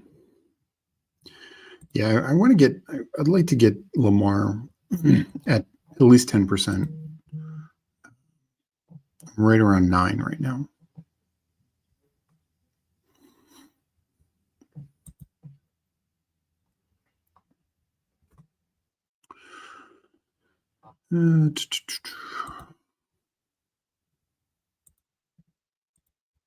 So coming up in 3, we got Legion on the clock, then Young Mula, then FK. So I'm sure anyone I want will be taken. Godwin, I mean, I've raved about him all stream, so not surprising. But Legion takes Godwin, Young Mula takes Shaheed. These are the guys I wanted. I'll go Cooper Kupp here. I think he's a fine click. I know MVS getting cut. Yeah, sure, Torrey Horton is likely in line for the number 3 role. But I also think it's good for Cooper Kupp. I think Kupp and JSN. 1, I think Seattle is going to be in either 21 or 12 personnel a lot, either 2 running backs with Robbie Utes or 2 tight ends. But I think Kupp and JSN are going to be on the field a lot. Part of my issue with JSN is I feel like Kupp can be like 90% of that role, and you're getting him so much later. I think people forget that Kupp played 1 more game than Puka last year. He had more touchdowns than him, I believe, and he had just like 10 less targets. So targets per game, there was like almost like a target and a half per difference, if I remember right. But he earned a lot of targets on the Rams last year. I don't see why he wouldn't on the Seahawks this year.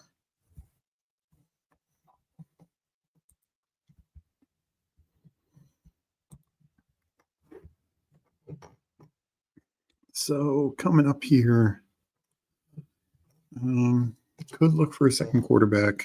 Have a couple options. Purdy would make sense. May just went. Still need more receiver help. Mooney sounds like better news, so I absolutely consider him in this build. Obviously, Bateman would be another stack. Purdy goes. Yeah, we'll go Bateman here. Everything else going, like, normally I like Scattaboo, but of course, don't need him for this kind of build when I take the 3 elite running backs. And we will see where we're at. I'm up on some slows. I need to figure this out. I still got like 28 minutes. So let's see here. I'm at 1351. FK is at the same. Young Mula 0361. Legion 136. Losimo 1. He's about to make his pick here. He's now 1351 as well. So a lot of us are in the same kind of boat.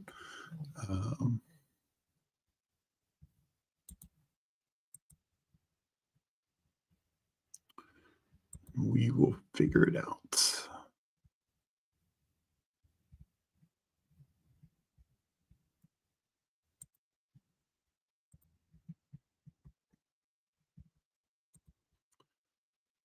So let's see, receiver. Let's try and up. That's why I'm glad I got a 5th receiver, because this gets to the dead receiver zone. Even if I'm going to take 8, I like still having 5 that I reasonably can count on. It is not going to be the strongest receiver room, but the idea is basically every week outside maybe the bye weeks for my 3 starting running backs, I'm not using them for a flex. I just need 3 guys. Would like another quarterback at some point. No real stacks here.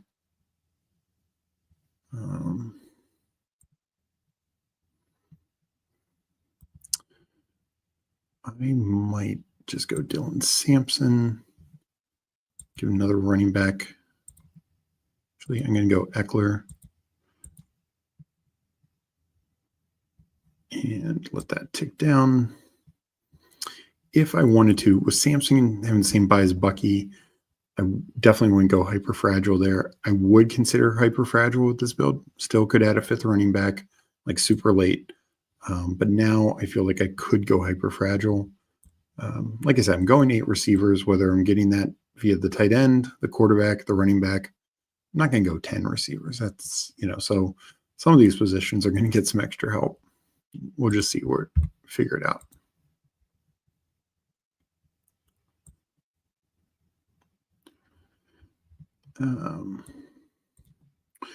Each round in this, I go make some slow picks too. Yeah, I need to be better about that. That's the tough part with chat. I mean, I love you guys, but I'm up on like 12 slow drafts under an hour and a couple, well, just at a half an hour now. Was able to make a couple picks. Paul saying the 10, 11, and 12 drafters with 3 quarterbacks each. Yeah, I've not been totally paying attention to the room because of that. Wow. 4 quarterbacks for that is interesting. So might just need to take a quarterback.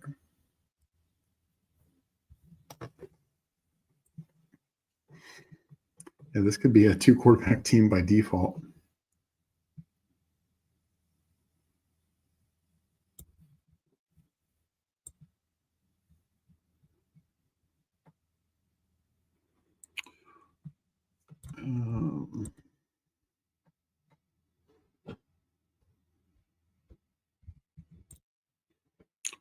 I might just take my second tight end here. Actually, I'm going to go JJ McCarthy. There is actually now a backstack option for JJ McCarthy, something we haven't had before. If I get sniped on it, I get sniped on it. Not the end of the world. As I mentioned before, early in the stream, McCarthy's just set up so well. I mean, the Vikings offense, good receivers, tight end, elite offensive line, running backs, coach. McCarthy is not going to have many excuses, that's for sure. So many more people drafted on streams this year. What percent odds do you think it is that the BBM winner would be drafted on a stream by either the streamer or somebody in chat? So, I mean, definitely it's very much increased. I mean, I do know like a few people like Neil Orfield did not do the 150 on the stream this year, but he did plenty on the stream. And yeah, just so many more people are streaming. So it absolutely increases the odds, but at the end of the day, it's still such a small percentage. I realize, slow drafters have not won BBN. And I think somebody said like 8 of the top 10 teams are fast draft teams, whatever, like some of that I feel is more noise than anything. But I'd imagine still at least 40% of drafts are done slow. I don't know the exact numbers, but I'm guessing. I don't think it's 50-50, but I'd guess 40. So that's tough. And then, there's plenty of fasts that are, that aren't stream drafts. So it's definitely increased. The interesting thing would be, I'm not going to take that now. We'll go Romeo Dubs. Or is there a tight end I want to bring up? Never mind. I'm going to go Strange. And I'm going to stop at 2 tight ends with that. The interesting thing would be if it's a stream draft, but it's somebody like not in chat, like not that this is a BBM, but,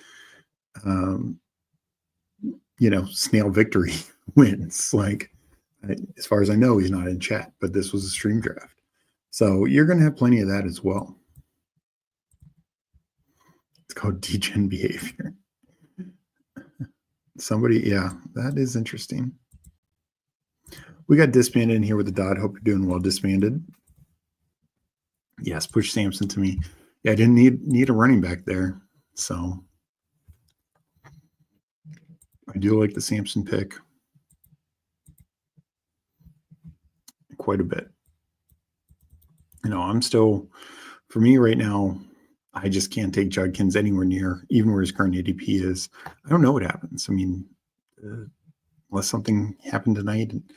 If he's not signed by the start of the season, that's not great. Yeah, I know we still have a week, a little over a week for that. And more so that they don't play till Sunday. But yeah, even if you're willing to concede the first couple of weeks, Judkins just is a tough click right now because you also just run the risk of what if Sampson looks good? If Sampson now is out there and running pretty well, which is very possible, he's highly touted, succeeded in the SEC. Are they going to really just push Judkins right away? Probably not.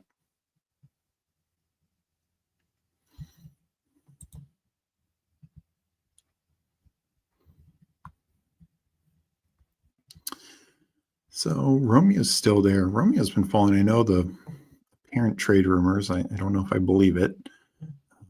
Legette's there, but I will take my guy. It's ahead of ADP. He is falling. Maybe he'd come back to me, but it is now stack. So let me take my guy, Adam Thielen.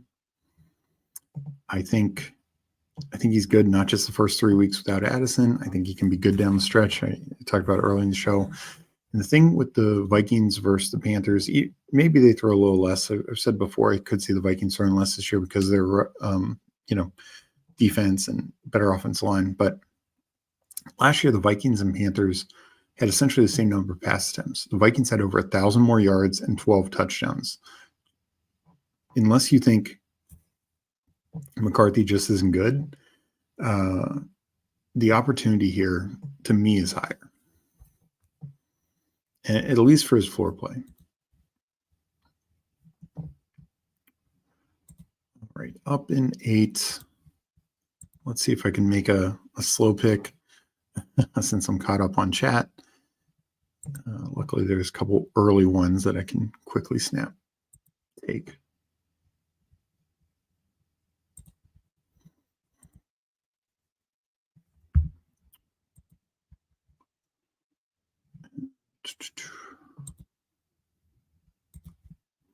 So yeah, after this, I want to look because yeah, that one team had 4 quarterbacks. That is quite a lot.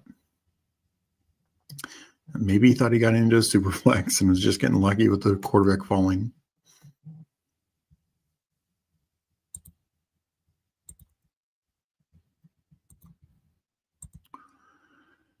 But we are coming up in 2 picks.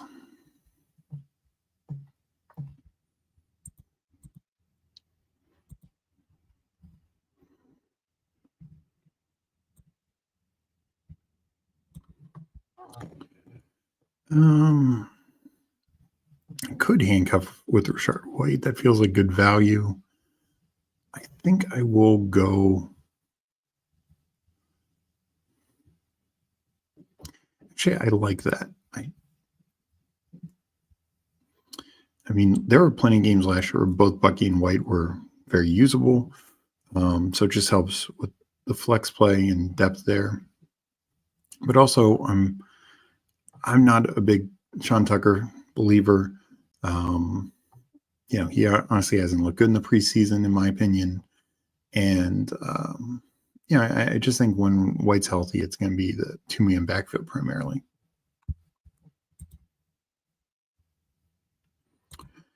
I don't know why people haven't been more excited about Sampson. He could have an opportunity to run. Yep, completely agree, Paulino.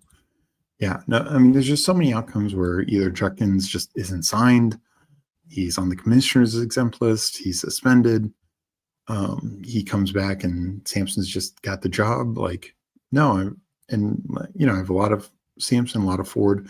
I do like Eckler more just for the reasons I laid out, and I just think their offense is so good. I think Sampson is a better upside play. Eckler's got a solid ceiling, like he's going to outplay his ADP if healthy. And but no, I want a good chunk of Sampson for sure.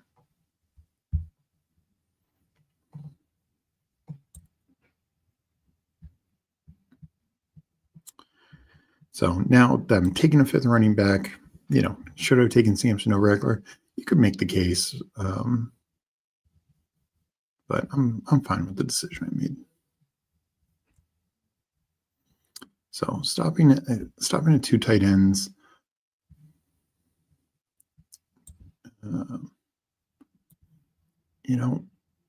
I will take a 3rd quarterback. I'm a fan of 3 quarterbacks, and of course, I have Cooper Kupp. Even with Lamar, having 3 quarterbacks helps with advancing. They're all now stacked up. Generally, feel my receiver room not the strongest, but I'm going to add 2 more guys. So it'll be deep. And I mean, these are all starters. I mean, Thielen, you can say is the 3, but these are all 1s or 2s. So I think it ends up being a pretty solid room.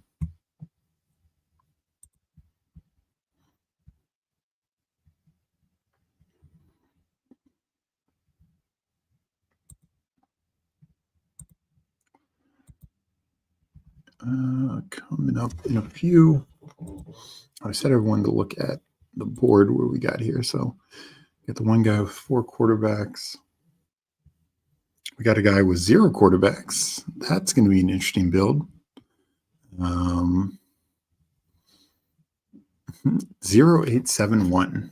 So fairly confident guys. I know there's a lot of us in here, but I will say I think this became a 2 of 11 build pretty easily. I mean, he's got good other players, so it's not like this is going to get thrown out or anything. Must be just autoing, and took some guys that I mean, it's totally dead team with Mixon, Ayuk, Judkins, etc. Brian Robinson that high, so.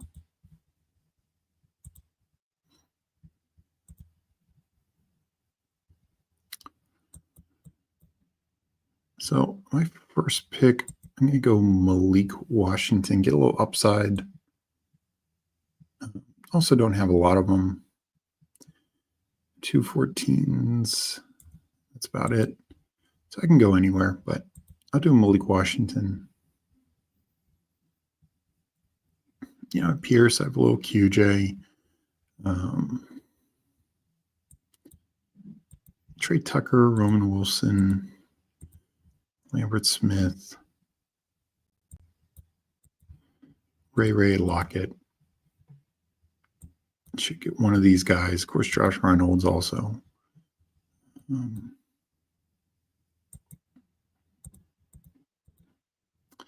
Yeah, I don't know what to make about my Atwell. Decent percentage and fortunately a few higher dollar things. Didn't get a lot of buzz. I know Whittington got a little buzz, but to me, Atwell's just a different receiver than Puka and Adams, so maybe he ends up being the third guy. We'll see. I don't feel great about it now. I'm not taking him anymore, but hopefully those bags aren't totally dead.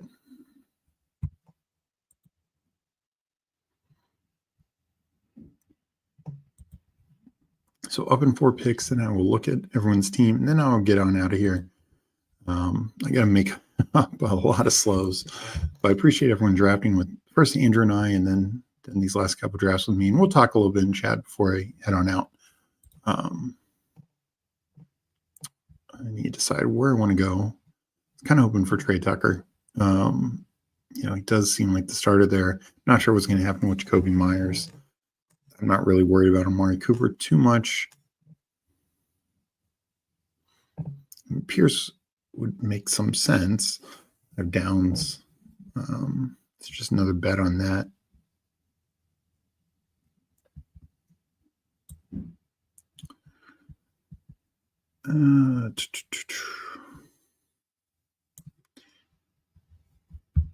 I think Roman Wilson is the call here. Hopefully he's the number 2. Hopefully it's more of an upside play. Locking in McLeod or more floor plays. Lambert Smith, I just don't know what to make of it. So I think, QJ, Pierce, maybe I should have pivoted to them. Well, Pierce was gone, but QJ at least. But I'll go with this. 3-5-8-2. Happy how this team turned out. Lamar, J.J. McCarthy, Sam Darnold. So 3 quarterbacks got them all stacked up. Early bully running back, McCaffrey, Bucky, James Cook, Austin Eckler, Rashard White, Roma Dunze, Stephon Diggs, Josh Downs, Cooper Kupp, Rashard Bateman, Adam Thielen, Malik Washington, Roman Wilson. More dart throws at the end. Yeah, you could have gotten a little safer with the Malik Washington pick, but overall, I think it's good. Andrews, Bretton Strange. So 2 tight ends, good with that. I'll go over the other teams in a second. Yeah, it looks like the last pick was made. So this guy did end up with 1 quarterback. Daniel Jones, he got a starter, at least for start of the year. So that's at least something. Yeah, he is. It's an interesting build. No, 9 running backs, and clearly auditing. But yeah, feel good about increasing the rest of our odds. So we will just go in order here. Losimo, 3672, Caleb Tua, Michael Penix, Bijan, David Montgomery, DeAndre Swift, so Ramondre Stevenson, then Giddens and Rashard Smith. I like that. Talked about with Meg, talked about with BBG, is just tacking on some fun rookie running backs at the end of drafts. T. Higgins, Tyreek Hill, J-Mo, DJ Moore, Luther Burden, Romeo Dubs, Darius Slayton. So nice. Clearly making the Chicago bet with Tua, which, makes sense. Of course, Tyreek with, not Chicago bet, Tua, Chicago bet with Caleb, Tua with Tyreek Hill. But then some more solid plays at the end here, just to help cover you with, if Hill's banged up or anything. And Kelsey Henry, Kelsey, I've said before, I'm not as high on him in 2 tight end builds. I've started to change my stand on that a bit.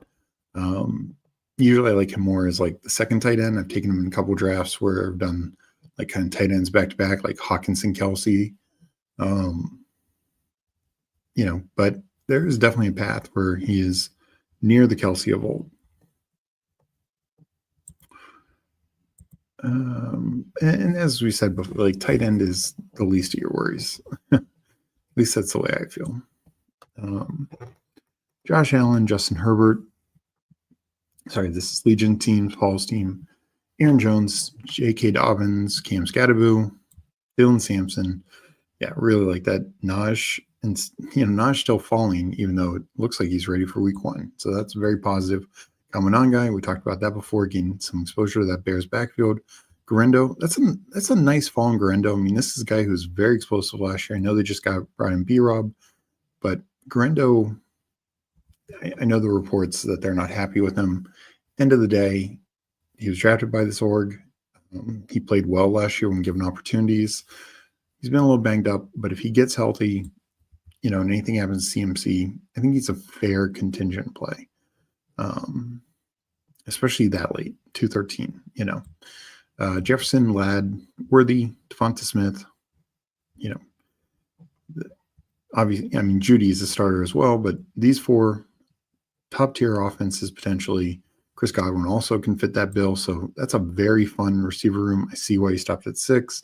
You got to get through the first weeks of Godwin, but you can, when you have Jefferson, Ladd, Worthy, and Devonta, and actually in a way, like Worthy and Jefferson feel even better because they're probably going to get even more targets fed their way, with the absence of other receivers on those teams.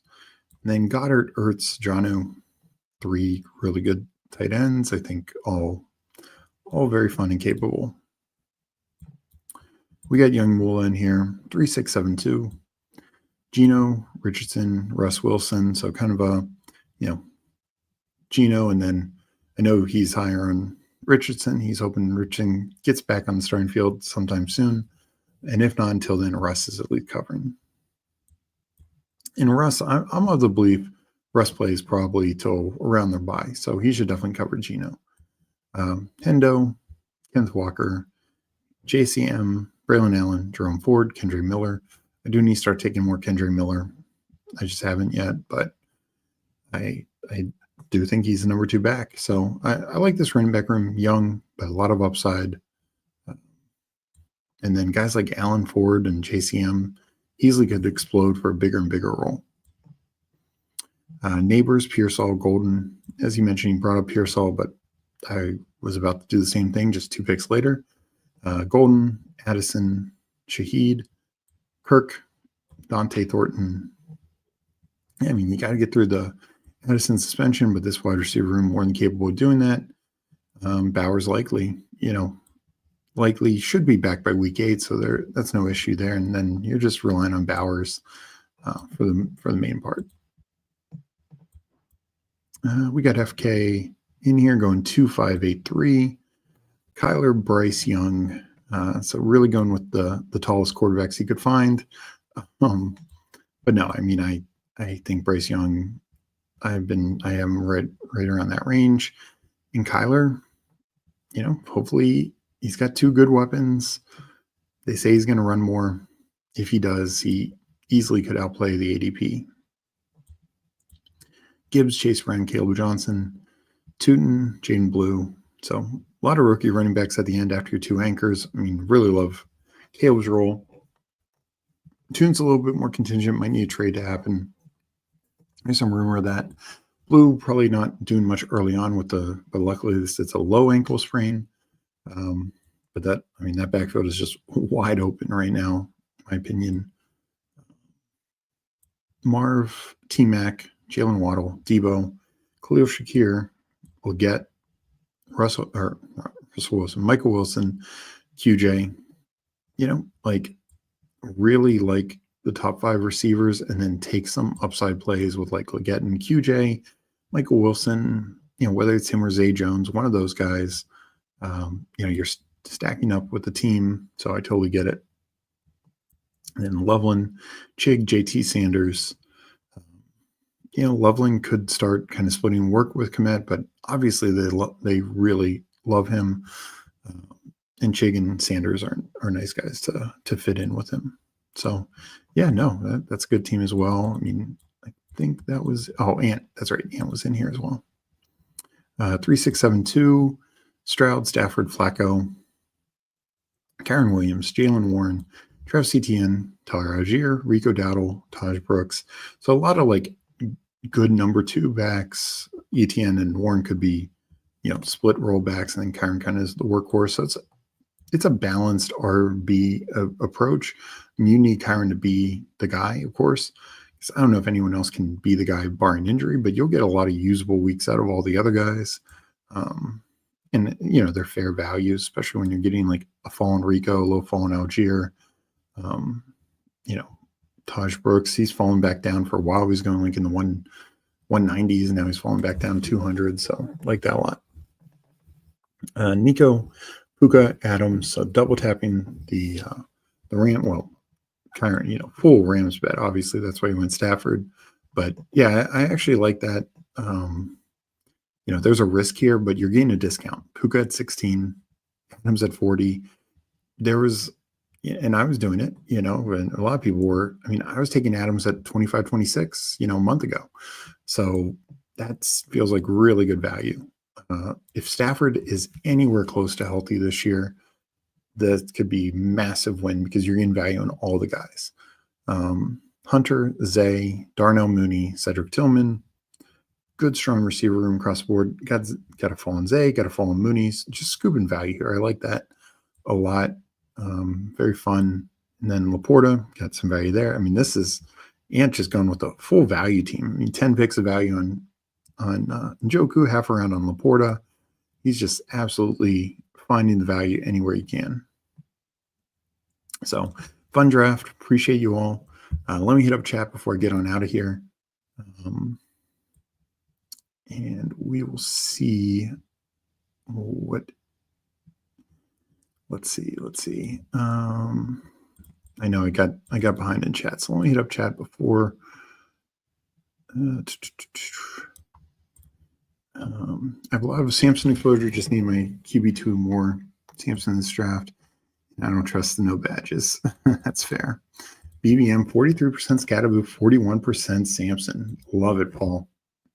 Definitely not that high in Samson, but and even my Scatterboo is not that. I know you're just talking BBM, but I love the bold call.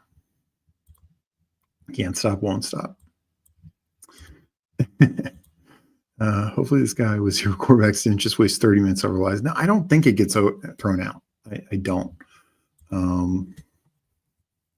don't see how it could, because the first 10 picks are all at value. It was clear he was just autoing, and just particularly because the back of the board was just stealing all those quarterbacks. He just kind of got screwed out. I thought I was going super risky at quarterback. Yeah, you are light years ahead with Geno, Richardson, and Russ, and that's even if Russ and Richardson do nothing. You're way ahead. We fix a tight end. Keep clicking Grendo in the 18th thoughts. Yeah, I mean, I think it's an interesting take because, of course, 3 months ago when this started, he was going 130, 140. B-Rob is there now, but the other backs are also banged up. So Grendo and B-Rob, I think they're finding it out. Maybe B-Rob is ahead week 1. Like I said, Grendo just has more. He's just a better fit for the offense, the style. He's got that cutback ability, that elite speed. Keep adding Grendo. Yeah. Running buckets, a spot start. Yeah, no, exactly. We know the Shanahan system is as RB friendly as it gets. Anything happens. I mean, we've seen guys in just mop-up work hit lineups because they do well. So yeah, no question. Kyler stands on Brace's shoulders, so he can find McBride in the end zone. I like that Team Legion. Nice. Yeah. No, I think there are a lot of good teams. Yeah. Good luck to everyone. Agreed. I'll correlate. Yeah. No. And that was a lot of nice correlated value. I like how you did that. Well done. Obviously, rooting against you in that. Well, one of you guys, hopefully it's two of us, and hopefully I'm one of the two. But hopefully the two of us are taking this down. It's definitely a 1 of 11. I think there's no question on that. But I appreciate everyone for joining me, joining the drafts, joining chat. Appreciate you for liking this episode. And feel free to leave a comment afterwards. That definitely helps the algorithm. We appreciate all your support, and we're going to keep grinding.